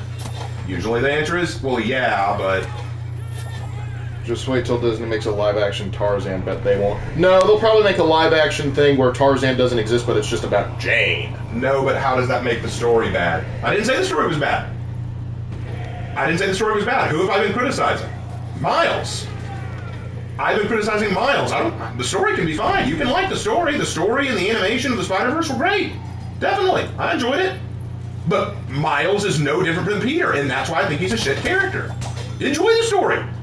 But you cannot deny that having Peter do it instead would have been no different. It's not so much that he's a bad character, he's just copy and pasted Peter Parker Exactly. Lark, you nailed it on the head. It's not that he's a bad character, it's that he's copy and pasted from Peter, and that's why it's annoying. And that's the irritation here. He's riding the coattails of other heroes, and that would be okay, like, Robin following the coattails of Batman, but Robin, like Dick Grayson, is his own thing in comparison to Batman. Jason Todd is his own thing in comparison to Batman. Like Batgirl is her own thing in comparison to Batman. But Miles Morales is very, very similar to Peter in a way that's almost eerie. And the problem is, the success of Miles Morales paved the way for a lot of the other Marvel replacement heroes. And not to mention, they just figured they can do whatever they want as long as they throw Miles Morales at it. In a similar way, how I get irritated when DC just says throw Batman at the problem. Right, and I think the real issue is that people miss the point. Like, Hold Up Across the Spider-Verse's plot made no sense. Miles actually lost someone, his uncle. Why does his father have to die too? Here's the thing. If you like Into the Spider-Verse or dislike Into the Spider-Verse, that's not my point. People say that it's a great story. I actually heard one Spider-Man fan who said it was the best Spider-Man movie they've ever seen, and I won't detract him of that. If he thinks so, great. I think it had flaws, I think it had problems, but if you like the story, I've seen worse superhero movies, okay? I've seen much worse superhero movies. But my issue is when people defend Miles Morales, I always say I think he's a bad character because he's just Peter Parker, only black. And as I've said before, if your only way of making a character is to say, let's take the one that already exists and make them diversity higher, I'm going to criticize it. I'm going to say, no, this is a problem. This is an issue. Because why would you replace Peter? Why would you replace Peter? And it wouldn't be so bad, except in every story that Peter and Miles interact, Peter is shat on. Peter is shat on. In Into the Spider-Verse, Peter is miserable and divorced and lonely. In the original meeting of Miles and Peter, Peter is killed. In another story in the recent comics about Peter Parker, Mary Jane has left him and Peter commits suicide. Or at least attempts to. I don't remember if he actually succeeded. But my point is, like, they have been shitting on Peter because their goal is clear. Like Miles. Miles is better. We want you to like Miles more, and we're going to do that by shitting on the legacy that is Peter Parker, despite the fact that these two are in no way different. Mm-hmm. Who's scarier, Batman or Silent Spider-Man? Batman, because you never know with Batman. I'm going to go with Silent Spider-Man because, though he typically doesn't, Spider-Man doesn't have a code against killing. That is true. He has killed. Because here's the thing. Let's say I made the mistake of, like, axing Mary Jane or Aunt May. I'm probably going to die. I don't think there's anything that's going to be able to stop Spider-Man from coming to kick my rear end into the grave. Batman, I could kill Jason Todd, Damian Wade, Dick Grayson, and he'd still say, no, I'm just going to give you a minor concussion and throw you in Arkham so you can break out of it. I really like Peter B. older and tired. Peter with very personal problems is interesting to me. Okay, you can find that interesting, but my issue with it is that's what they always do with Peter when Miles Morales is involved. And secondly, Peter had personal problems. He already, like Tobey Maguire Spider-Man, he had problems even then. Like Peter always had problems. Yeah, that's not the thing. But the problem is, with every iteration of Spider-Man before Peter B. Parker, we saw Spider-Man struggling with those, but still finding ways to work and overcome these challenges. Like, Peter has lots of personal problems. They invented relationship problems to ruin Peter's life so that Miles could save him. Yeah, and that's just the thing. Instead of him rising to the challenge of those, rising to the challenge, or at least attempting to fight them, Peter B. Parker just kind of succumbs to them. It also doesn't help, and this is personal for me. I hate multiple universes. I hate stories that involve, oh, this is a new universe. To me, that's lazy. It means that you couldn't be creative with the character in the world you already have, so you had to make a new one to get what you wanted out of it. He did overcome his problems by the end of Spider-Verse, though. Did he do it by himself, or did he do it because Miles had to beat sense into him? See, the difference is that Peter always learned either through his friends or through his own trials how he needed to change. Peter often saved himself. In this one, Miles saved him. Did Peter overcome his problems in Into the Spider-Verse because of his own skill and because of his own experiences, or did Miles have to beat the sense into him? After you answer that, you start to realize Miles' only existence is to be better than Peter. Didn't it end with Peter saying, good job, not bad, kid? Basically saying, yeah, you saved me. There's also a what if comic explore the idea of Spider-Man becoming the Punisher. I think what's so great about Spider-Man, why he's my favorite Marvel hero, and he is. Like, I like Thor, I like Hulk, I like Iron Man, I like all of them. But Spider-Man is my favorite, and the reason I like him so much is because he is this kid with a very pure heart. After the loss of his uncle, he had to learn about what it really means to be a hero, that when you have power, when you have the ability to make a change, you have a responsibility to that power. He had to learn what that meant, and he gained a pure heart as a result. He can't stand the idea of losing other people. He feels that he does have a responsibility to New York and to the people in it. He has so many other things on his plate, too. He has his Aunt May to take care of. He has his relationship with Mary Jane. He has jobs to try to carry, which he struggles to. He's a genius, so he's trying to find jobs that can help him make the world a better place. He has his job with the Daily Bugle. Like, he has a lot of other responsibilities, but that doesn't change the reality that Spider-Man is a major part of what he has to do because he has the power to make change. I always like that because it's relatable, understandable, and powerful. So now let's make a black version of him, but make him exactly the same. We're not going to change the backstory. We're not going to change the motivation. We're not going to change the personality. We're not even going to change the fact that he's a super genius, you know? Don't you sometimes worry you read too much into things, or is that because you look through a writer's perspective? This is the usual criticism I get. You read too deep into things, you need to calm down and just accept it. And you know what? Maybe you're right. Maybe I do need to just accept it. Maybe I do need to say, you know what? I'm reading too deep into it. It's fine. It's not that big a deal. Fair. How deep am I allowed to go? And I'm not joking. I'm not criticizing, I'm not being sarcastic, I mean it. If that is a fair criticism to say, hey, you're reading too deep into it, I'll take that criticism, but I want an answer. How deep am I allowed to go? If I literally am going too deep, then where do I stop? Is there a point where I just have to say, okay, you know what, you're right, Miles Morales is fine? At what point do here be monsters? Right. And I know you're not criticizing me. I'm aware. I'm just saying that is a criticism I get all the time, and that is my response to it. Do I ever worry that I read too deep into things? Yes, there are times I feel like, man, am I really? Because, like, for example, I don't like Miles Morales, but everyone else seems to. Everyone else goes, no, Miles Morales is awesome. We love Miles Morales. He's so great. And so whenever I tell them, here are my problems with Miles Morales, I do get that response. Don't you think you're reading a bit too deep into it? Don't you think that you're going a bit too far? Like, other people like it. Why can't you enjoy it? And so sometimes I do say, you know what, maybe I'm missing out on something. Maybe I am missing out on something. But then there's this little itch in the back of my mind that just says, no, you have your thought and you have every right to it just like everyone else does. But the difference between me and a lot of other people is that when I build my position on something, I try to learn why I have that position. I try to look at it objectively and say, here's why I have that position. So if I say I don't like Miles Morales and they say why, I can answer. I can say, here's why I don't like Miles Morales. And you can disagree with me. You can totally say, no, Raven, I have to disagree. That's fine. That's 100% fine, but you cannot accuse me of not backing up my argument with evidence. I do, all the time. Because I don't like the idea of just like, well, you're wrong because I said so. And a lot of people do that. Now, I've heard some good arguments for Miles. I've heard people say, no, here's why Miles Morales is good and here's why you're wrong. And they usually give good reasoning. I'm glad to have those conversations. But when people say, you're reading too deep into it, I go, all right, tell me the stopping point. Tell me the stopping point. Well, it's kind of reminds like when you would criticize Harry Potter and they go, it's just a kid's story. Yes, oh my gosh. And I did a whole video. Guys, check out my new channel, Raven's Writing Room. I released a brand new channel.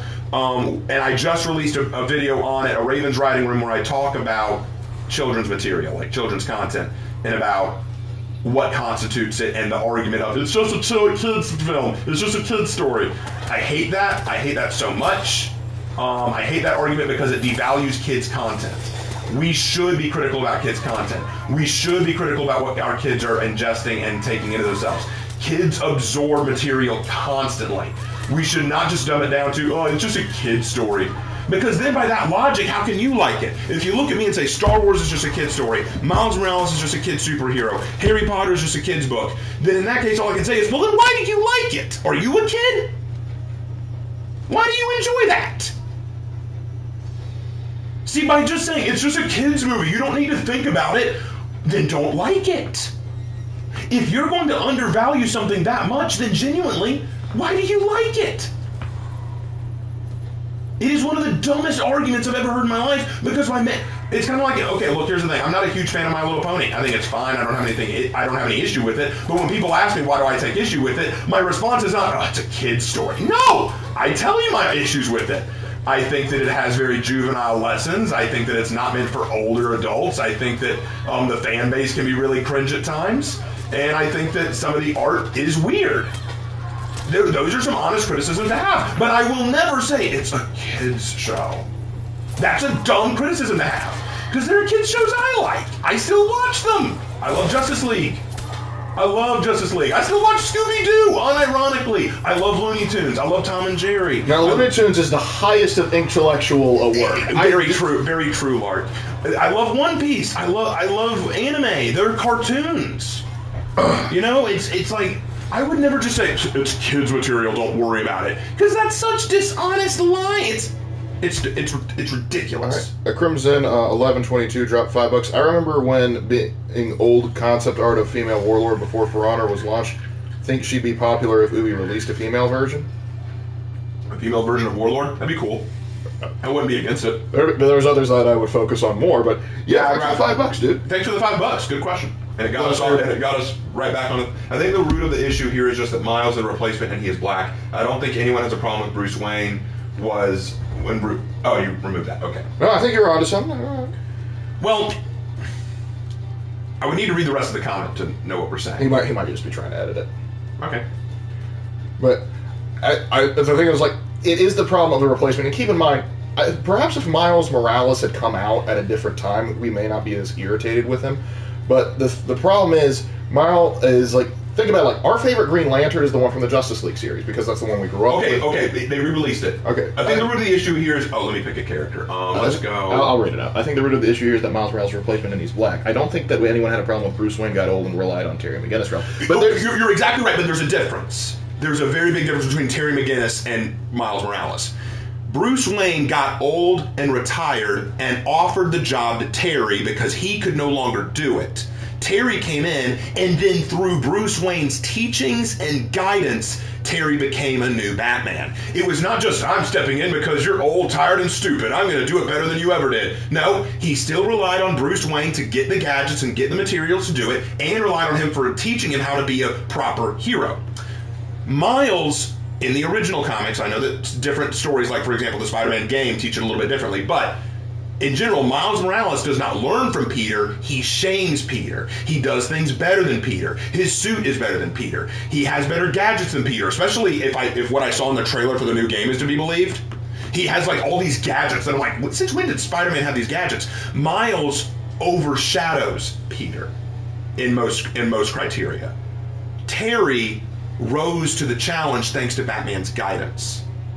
If Miles Morales had been like Spider-Man's sidekick and then Spider-Man retired and Miles took over, I wouldn't mind that, but another facet to remember is Terry is not Bruce. Terry has very different motivations. Terry is a teenager. He has high school crushes. He doesn't like the job all the time. I remember an episode of Batman Beyond where he straight up tells Bruce that he doesn't want the job anymore because it means he can't have a relationship. Would Batman, seriously, leaving movies aside, Batman very rarely struggled with those kind of issues. Terry's immature. He makes mistakes. He gets criticized by Bruce a lot. He's not perfect. Miles is Peter other than his skin color. Also, I think another great example of Terry is, like, think about, like, the Return of the Joker. The final fight with the Joker, where Terry runs around him and he's just like, what's the matter? I thought you always wanted to make Batman laugh. You're not Batman. And he actually is able to use that to his advantage to actually take on the Joker. If you haven't seen that movie, go see it. It's a good one. But the thing is, Batman Beyond is different from regular Batman. That's, like,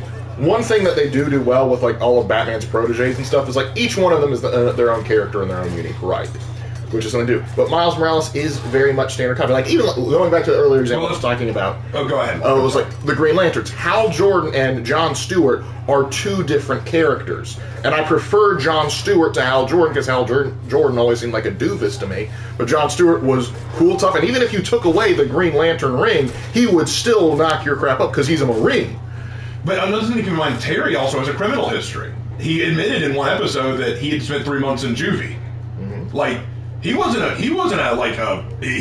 gold medalist in terms of morality. Since when did Miles Morales have any issues? You know? Like, what do we think about Spider-Man No Way Home? I thought it was okay. I didn't dislike it. I don't dislike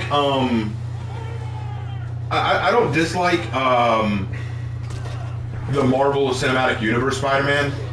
I don't dislike Tom Holland as Spider-Man. I don't hate him. He's not as good as Tobey Maguire in my opinion, but he doesn't drive me to mind-blowing anger. Here's the thing about No Way Home for me. I like it because it gave something the fans have been wanting for forever. Seeing the acknowledgement of all the previous Spider-Mans and them working at it and getting together. But if you analyze it from a plot thing, it gets a little bit wonkier there. But it's an enjoyable film, and that's just the thing. I can enjoy Into the Spider-Verse as an enjoyable film, but there's always going to be the thing, like, gnawing at Raven's back of my mind, gnawing at mine, it's just like, I don't know, like, because, think about it, if they had created Miles to be, if they had just made him, more, like, different, made him more of his own character rather than just basically copying and pasting Peter Parker and changing one thing being his skin color, it would have been more. I think they could have done more with it. Can you imagine if they had made Miles Morales a little bit more like Terry McGinnis, and instead of Spider-Man just like being replaced by him, Spider-Man retiring and passing the baton on to him. Well, what if, here's an idea. Just came out with this right now. This is something that just came to my head right now. Let's do this with Miles Morales. Let's say that Miles Morales, at the time, was struggling through high school. His dad was a cop, and he's having issues with his family life right now because he's been taught his whole life that cops are bad and all that nonsense, like that very modern-day political talking point. So he starts hanging out with the wrong crowd. He starts doing some bad things, and he decides to burgle a store, like just shoplift a store.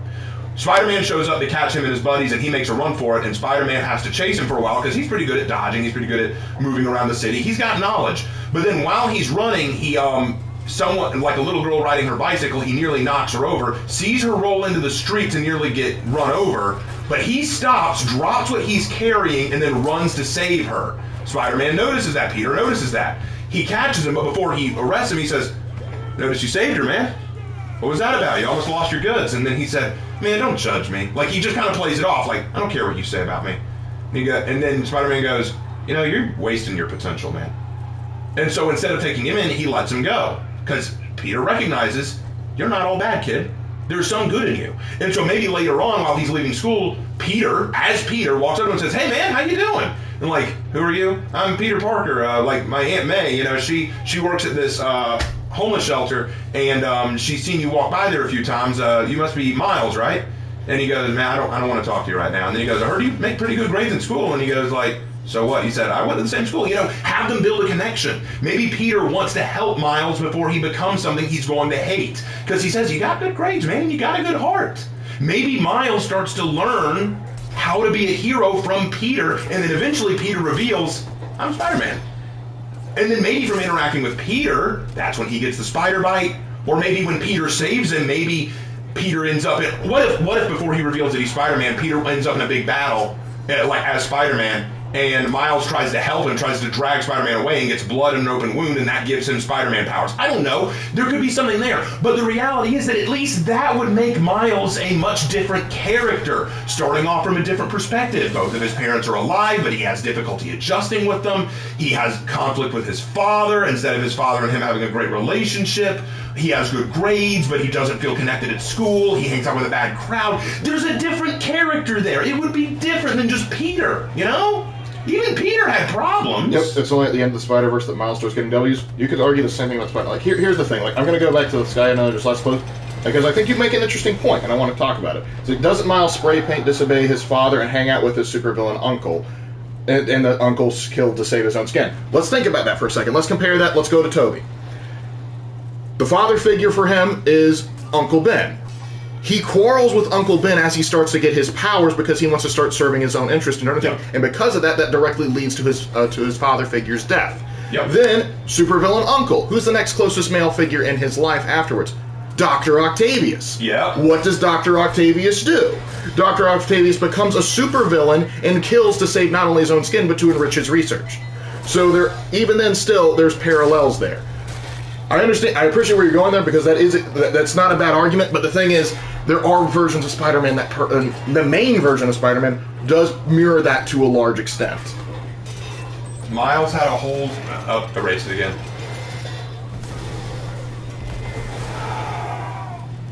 Look, if you like the way Miles' story is now, you're free to. I'm telling you how I would improve it.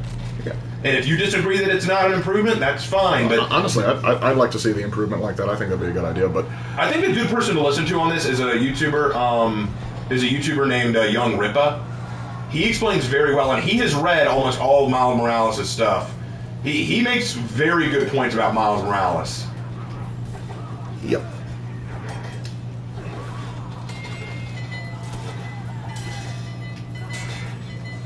But look, here's the thing. Saying that I don't like Miles Morales, I knew was going to be a controversial take. I think we'll do a good discussion.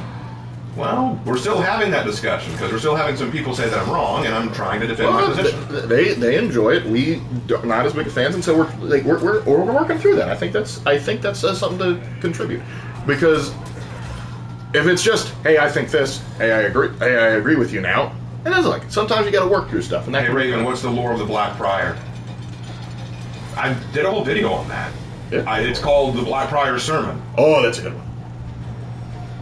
I actually enjoyed your point of view. I agree with you, Raven. Yeah, and that's the thing. No, I'm not looking... I should rephrase. I'm not looking for everyone to agree. I'm glad that you do.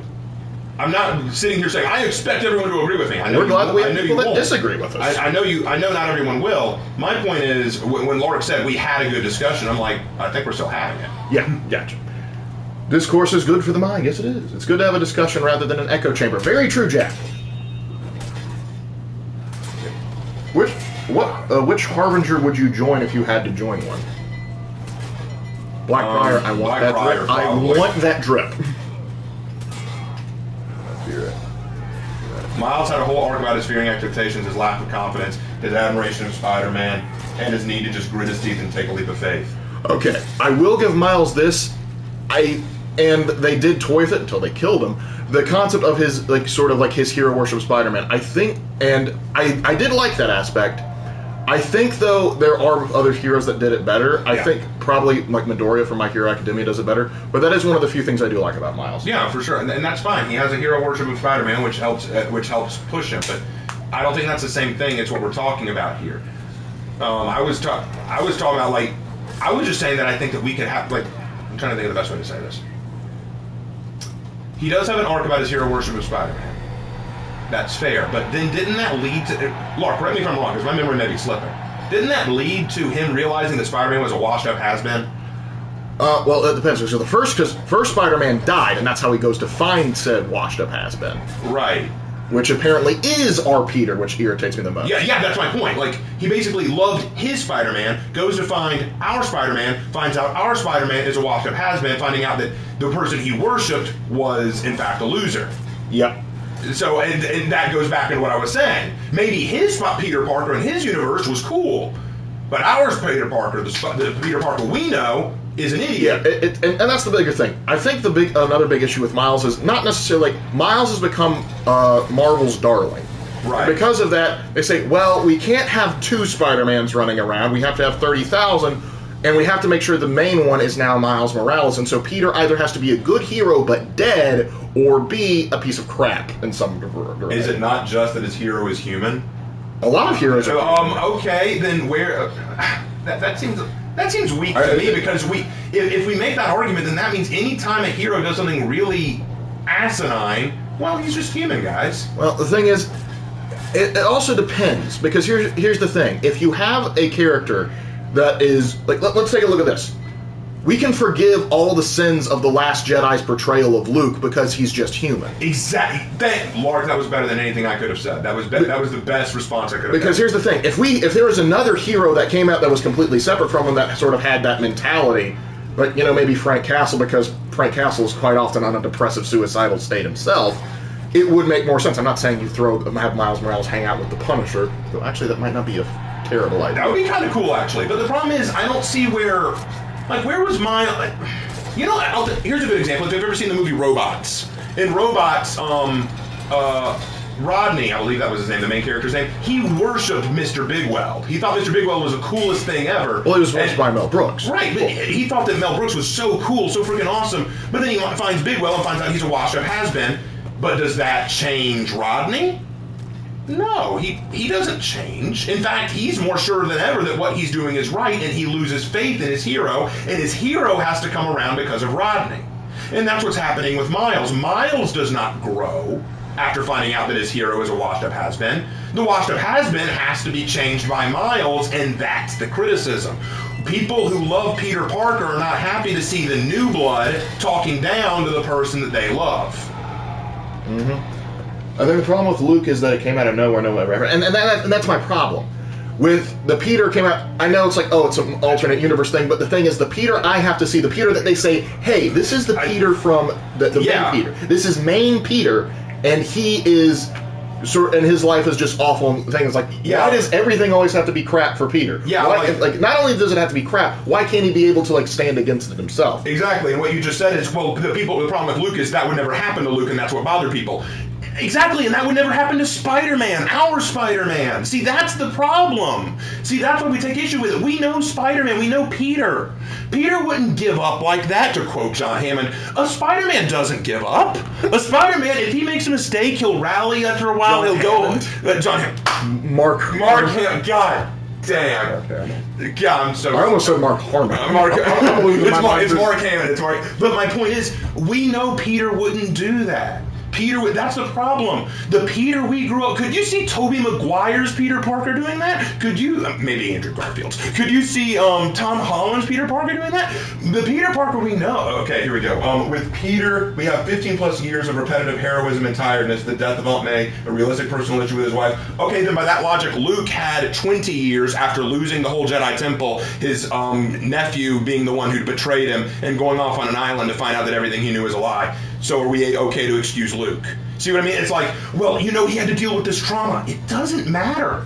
We know our hero. We know what he would do. We know how he acts. And that doesn't change the reality that the hero who we love, the hero who we looked up to, the hero that we saw as the quintessential Spider-Man is now being talked down to by a hopeful young blood with stars in his eyes who said, Peter, Spider-Man's the best there is. And then talking down to him, and then he has to be the one who's saved by Miles, and that bothers people. You can make all the reasons you want as to how he got to this point. Feel free, you can make all those points if you like, but that doesn't change the reality. Then it doesn't make sense to a lot of us who know Peter wouldn't do these things. And if you say, well, he has 15 years of all this stuff piling up, so did Luke. So did Luke. Luke had all that stuff pile up. See, but your argument with Luke was, well, it was so bizarre because we know that would never happen with Luke. True, but, he had all that stuff pile up. He had all that stuff build up. You can't deny the Spider-Verse animation is glorious. Okay, I will give you that. That is some top-notch. Yeah, that is good animation, but I'm not critiquing the animation. Tobey Maguire's Spider-Man gave up being Spider-Man because being Spider-Man got in the way of his personal life as Spider-Man. Yes, but he came back. And he came back without Miles coming to talk down to him. Yeah, and that's the thing. Supposedly, and here's the big beef I have. supposedly Tobey Maguire's Peter is Peter B. Peter. That's what I've been told. That's what I've read. And so that's the thing. So the person that has already had its fall from grace came back, and now he had a second fall. See, and that's the problem. It's like, your point is right. He did give up being Spider-Man because it was too hard, but did he not go back to it? And he didn't go back to it because he was talked down to by a hopeful youth. That was my key, sorry. We thought you dropped the mic for a second. Is it bad writing when a hero needs help? I did not say it's bad for a hero to need help. It is bad when a hero has destroyed everything we knew and loved about. Okay, all right, I'll reverse this. Is it bad when a Jedi needs help? Didn't Luke need Rey to tell him right from wrong? You see, you just said the problem with Luke is that we know that would never happen. But now your own criteria is turning against your previous statement. And also the concept of Mr. Incredible. We saw that transition from Mr. Incredible and truly needing help very well. Not to mention, the person that was helping and saving Mr. Incredible wasn't his replacement. Yeah, exactly. Again, excellent Lord, Laura, like, you need to do this more often. You're exactly right. It's not about needing help. See, you're missing the point that we're trying to say. It's not about that he need. I can accept Spider-Man needing help. I mean, I want Mary Jane Watson to be there for him. I want Aunt May to be there for him. But these are people who have long-standing relationships with Peter, who Peter has known for years. Miles, he does not know. Miles, he barely has any interaction with, but Miles is still showing up, talking down to Peter and giving him help that, honestly, I don't think he needed to give him.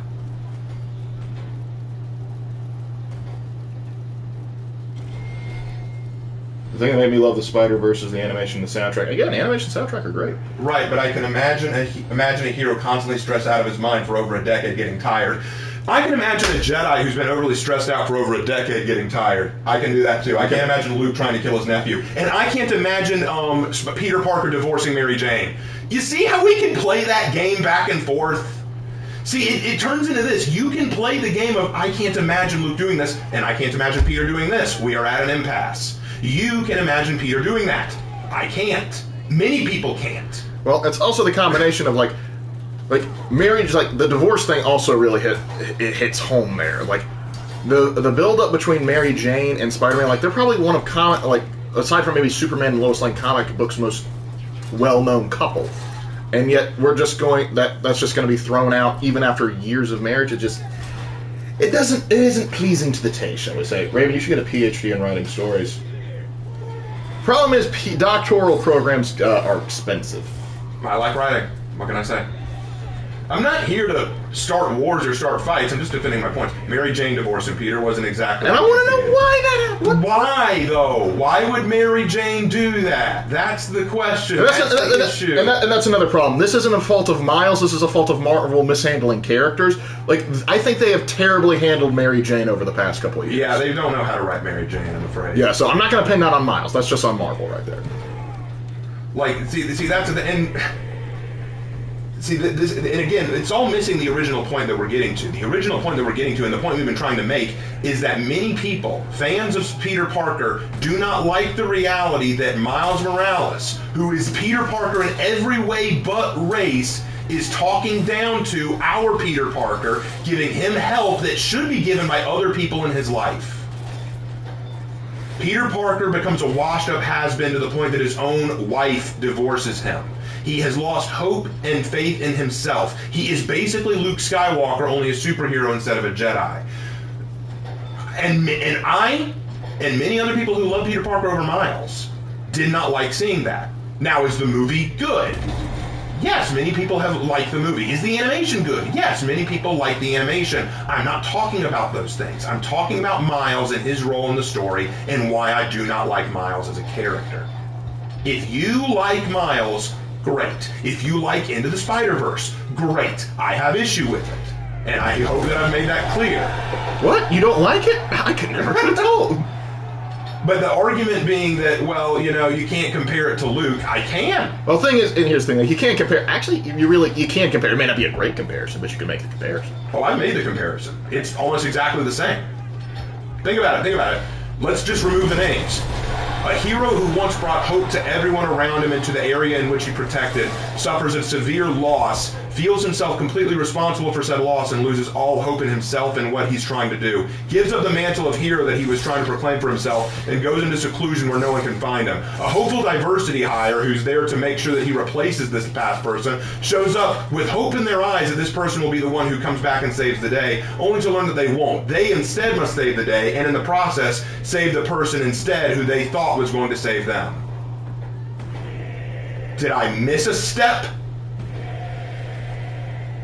And you can make the argument, oh, well, Luke wouldn't have done that. It makes total sense for Peter to. Nope, I don't believe that for a second. Peter, much like Luke, is a bastion of hope.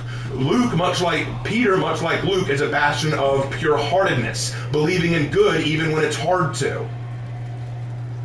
And instead, we got a Peter who's lost everything, is divorced by his wife, and kind of has given up on everything and everyone. And worse yet, it's not some alternate universe Peter. According to what we've read and what we've been told, it's our Peter. The Peter we know, the Peter we love, the Peter from our universe. So, Raven, what you're saying is that the Spider-Verse movies are raw and need to go back to the oven for a few more months. Yeah, fair. Definitely the newer one. It's definitely the new one, good lord. The new one was half-baked and not finished, but like the older one, it's serviceable.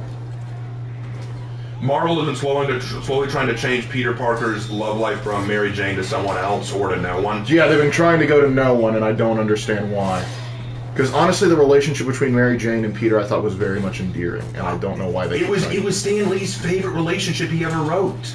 In fact, they made a nod to that in the Spider-Man game when Stan Lee's cameo shows up at that restaurant. When he sees that they're together, he says, "You two were always my favorites." Mm-hmm. Oh, and there was a question for me earlier.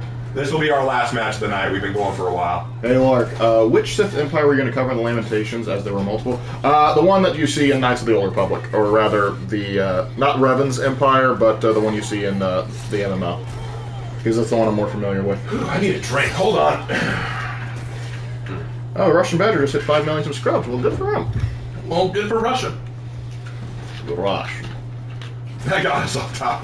Yeah, That was a long... that was a long discussion. Good discussion, though. Yeah, what's his name? Actually, thank you, Ember Bright, for keeping on that. Yeah, I mean, hey, no shade on Ember Bright. Oh, wait, fair enough. I might have to say that. I think you agree to disagree. Like, hey, you stood your ground. That's keep well. I'm not here to convince you of anything. I appreciate the discussion. We can agree to disagree on this point. You held your own. But props to you for holding your own. That was very impressive. Like, yeah, you brought some good points. You brought some good points. I would honestly say your strongest point had to be pointing to Mr. Incredible. I don't agree with it, but that was a good. Actually, what I would say is, it's so easy for a lot of people to just say, agree with the streamer. Like, right? Agree with the streamer. You held your ground, and that's impressive. You know, like, not many people would. Some people would just give up. And so that's impressive to me. So, very well done. I enjoyed the discussion. So there's a section of this live stream going into the new channel. I don't know. Well, perhaps. Pull a Peter? Perhaps. Different Peter. Because you're... Thanks, UL. Help me have it come off as antagonist and just... No! God, no! You brought... I get heated when I get into arguments, okay? And I've argued with a lot. I used to debate people all the time about everything.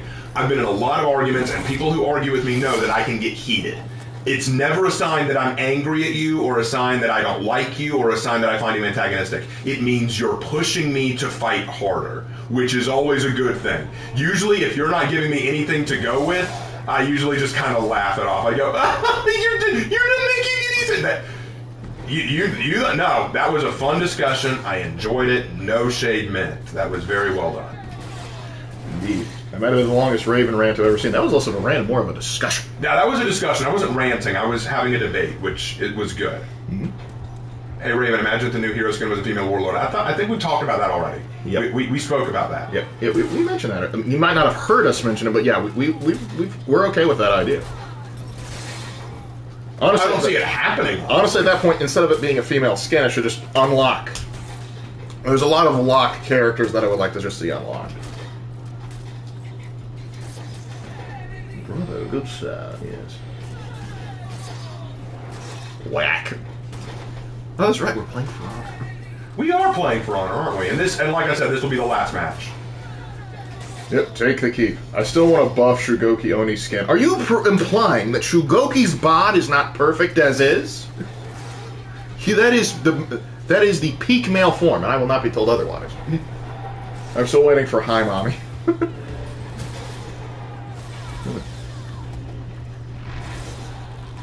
I have debates with Muslims all the time. If you've never dealt with them, Raven, there's no rational. I have debated. We have talked to them before. The thing is, if they're a part of the Dawagandist, you're gonna have a hard time with them. If they're your friend and you're genuinely trying to talk with them, you can get somewhere, but it's gonna take a while. Like if you've ever read Nabil Qureshi Seeking Allah, Finding Jesus, like it took him a long time in discussions with multiple strong Christians to finally start to come around. Because keep in mind, if you're jumping from Islam to Christianity, that is a completely different worldview and theology to move from, and so that's a bit of a culture shock. Right.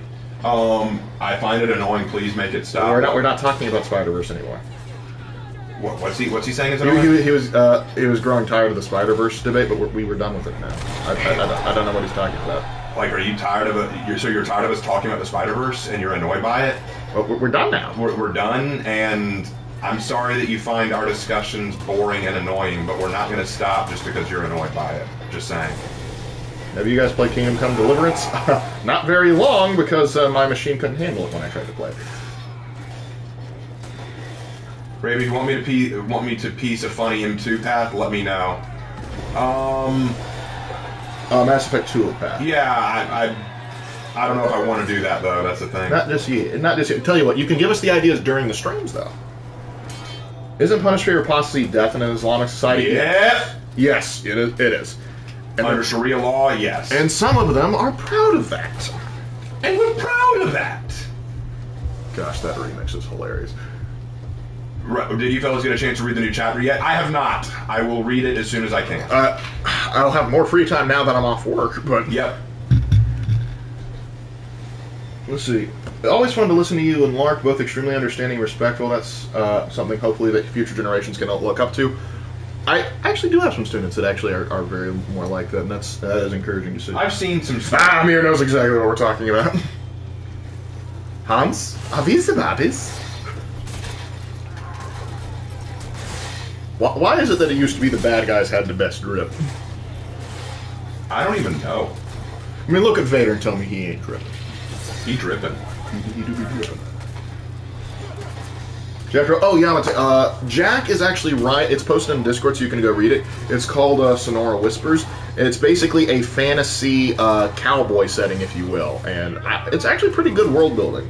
Yeah, I really enjoy reading it. Like, I just haven't had a chance to read the next chapter. Yeah, go ahead and give it a chance. I mean, he sort of based characters off of us, but that doesn't mean you guys have to avoid reading it. Go ahead, check it out. It's good. Do samurai live in separate villages from the peasants? No, samurai could still live in the same villages, but there would be separate areas for Eta, which are basically the lower caste. They're the people who deal with waste and meats and blood. Like, they were the lower class, even lower than average peasants.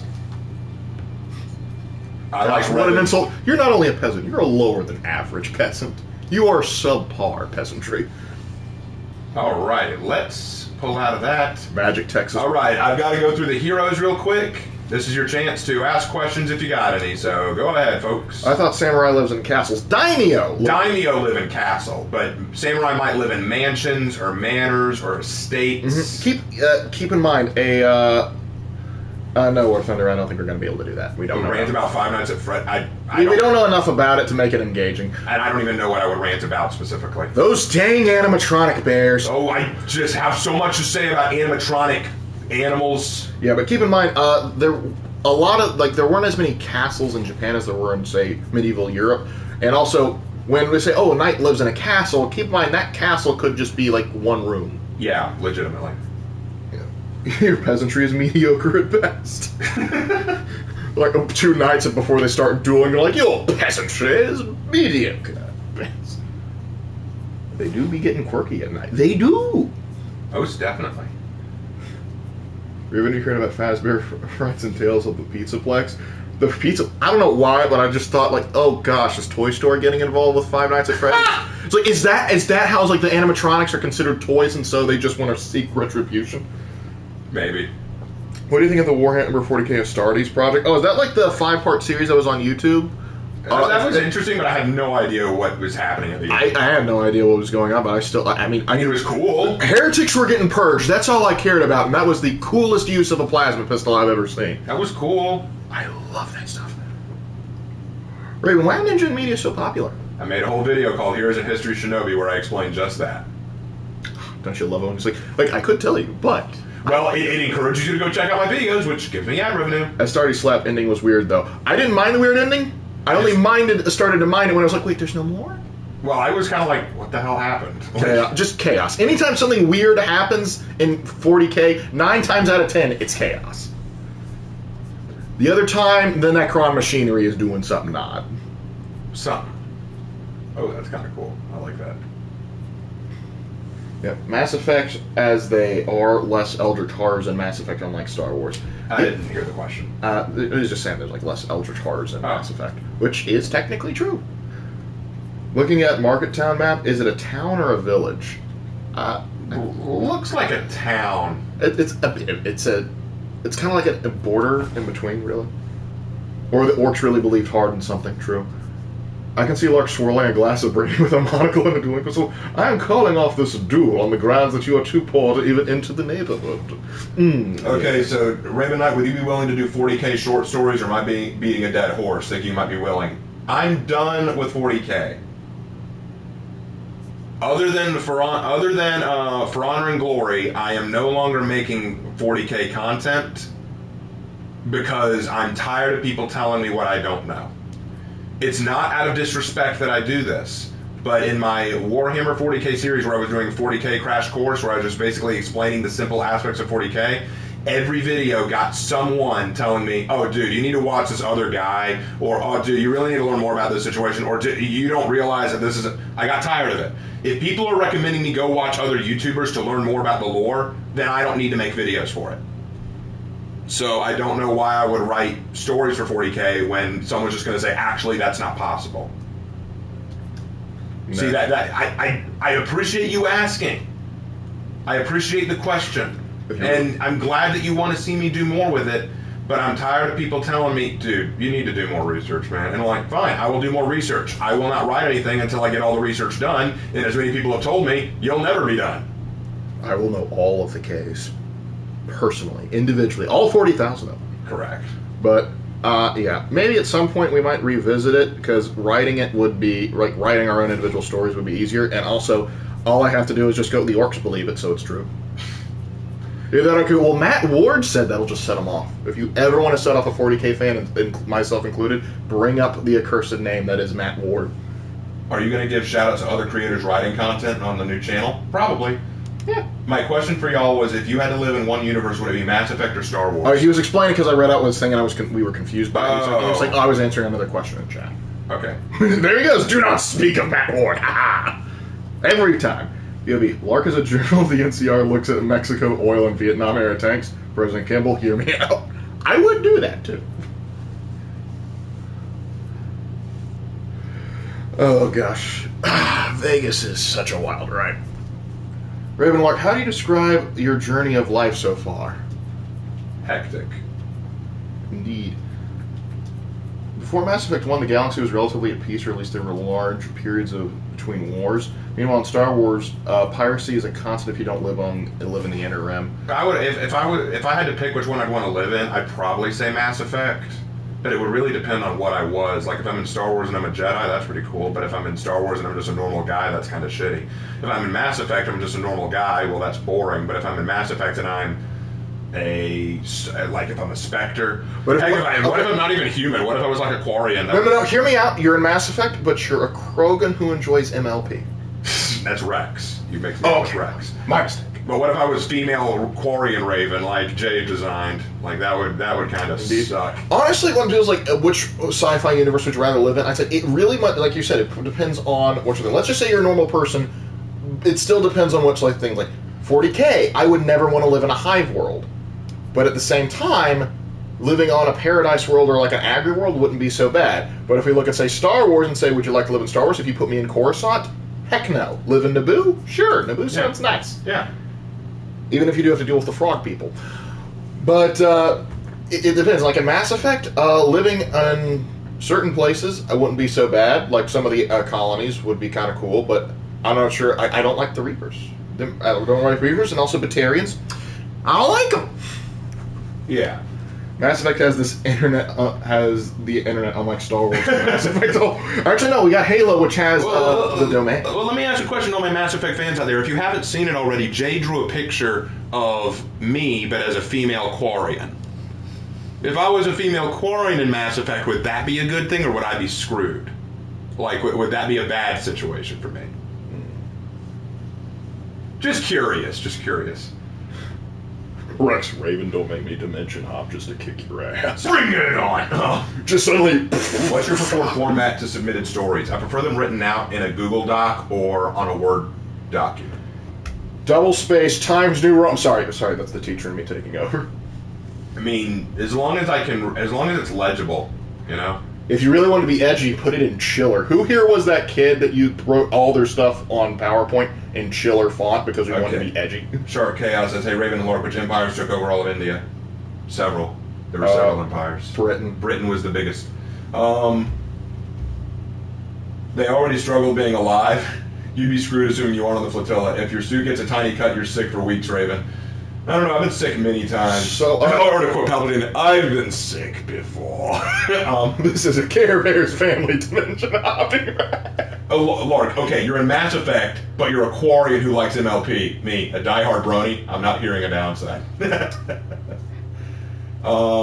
is a Care Bears family dimension hopping, Rex. What Fallout faction is best for libertarian economics and decentralization? Ironically, Minutemen. Minutemen would probably be like anarcho-libertarian wet dream unless you actually do some specific changes. It goes back to the element, would you rather live in your favorite sci-fi universe? Sure. Warhammer 40k fans? What? No, are you crazy? What's wrong with you? And true, I get that. But the thing is, there are a lot of people that say like, oh no, there's no good place to live in 40k. That's not entirely true. A lot of places are crap, like would I want to live on Creek? No. Would I want to live on Armageddon? I'd die. Would I want to live near the Eye of Terror? Absolutely not. Would I want to live on a Paradise World? I could be talked into it. Paradise Worlds are kind of nice. But then the Eldari would get mad at me. It's like, that's one of our maiden worlds. I'm like, I didn't see your name on it. I didn't look too hard for it either. I'd rather live in the Age of Sigmar. I'd rather live under Karl Franz. Karl Franz cared about man. Karl Franz died for your sins. Yeah, but Sigmar knew Karl Franz was cool. That's enough for me. That's what man is. I'd live in the Pokemon world. Oh, dude. Pokemon world would be sick. Are you kidding? Yes, go around bully people with Blaziken. Hey, see that guy over there? Blaze kick right in the jimmy. Anyway, I think that'll have to do it for us. Hear me out, Rex, but with the voice of Randy Savage. No, not Rex. We just need another Krogon. That would be awesome. Oh wait, hold on. Tenowell says, okay, Raven, you're a Quarian, all right, but you're fascinated by centuries-old human entertainment, by centuries-old, I'm talking 1980s to modern-day animated works. Okay, I can live with that. I can deal with that. Quarian just obsessed with like the movie Alien. This is cool. So canonically, my female Quarian character is obsessed with 1980s cartoons. Yes. I would be totally down with that. There are actually good factions, 40k. They're just minor. What are you talking about, minor? The Imperium of Man is a large faction, and it's a good guy to me. In this household, the Imperium of Man is a good guy. But anyway, let's go ahead and start wrapping it up. It's getting late. All right, so guys, a couple things I want to say before we go. First of all, the new channel, Raven's Writing Room, is out, and 2 videos are already on it. Go check it out. It's called Raven's Writing Room. Go subscribe to it. Give support to the channel. Let's keep that channel growing because I want to keep adding writing stuff to it, and it can't grow without y'all support. Tomorrow we'll be doing the next Mass Effect live stream at 8:30 in the evening. I'm really looking forward to that. We're getting closer to finishing up the first Mass Effect game, and I'm looking forward to getting into Mass Effect 2. It's going to be a lot of fun. Hope you guys are as excited as I am. In answer to the question when the next Executions Graded is going to be, I will try to redo the Aramusha Executions Graded video and release it as soon as I can. My best guess is it'll be out either Sunday or Monday. Probably leaning more likely on Monday because this weekend we're going to be celebrating the end of the school year. So look forward to that when it comes out. Looking forward to it coming out Monday at the latest. We'll be working on other stuff too. Lark is currently working on Assassin's Creed Odyssey so that we can get the next Assassin's Creed ranked out of the way. Spear go boom. Spear go boom. And let's see. Working on another Death Diary entry. Got a short story to release on the writing channel. And also the Dead by Daylight video. I've got the next Dead by Daylight on Freddy Krueger coming out very soon. I finished getting all the footage. I just got to record. And I think that's it, unless is there anything I'm missing, Lark? No, just a couple people that are excited about the Mass Effect stream. Excellent. Very excited to do that. Hope to see you guys there. All right. And if that's it, all right. Thank you guys so much. And as always, I will see you in the next video. Take care. Have a good one, fellas.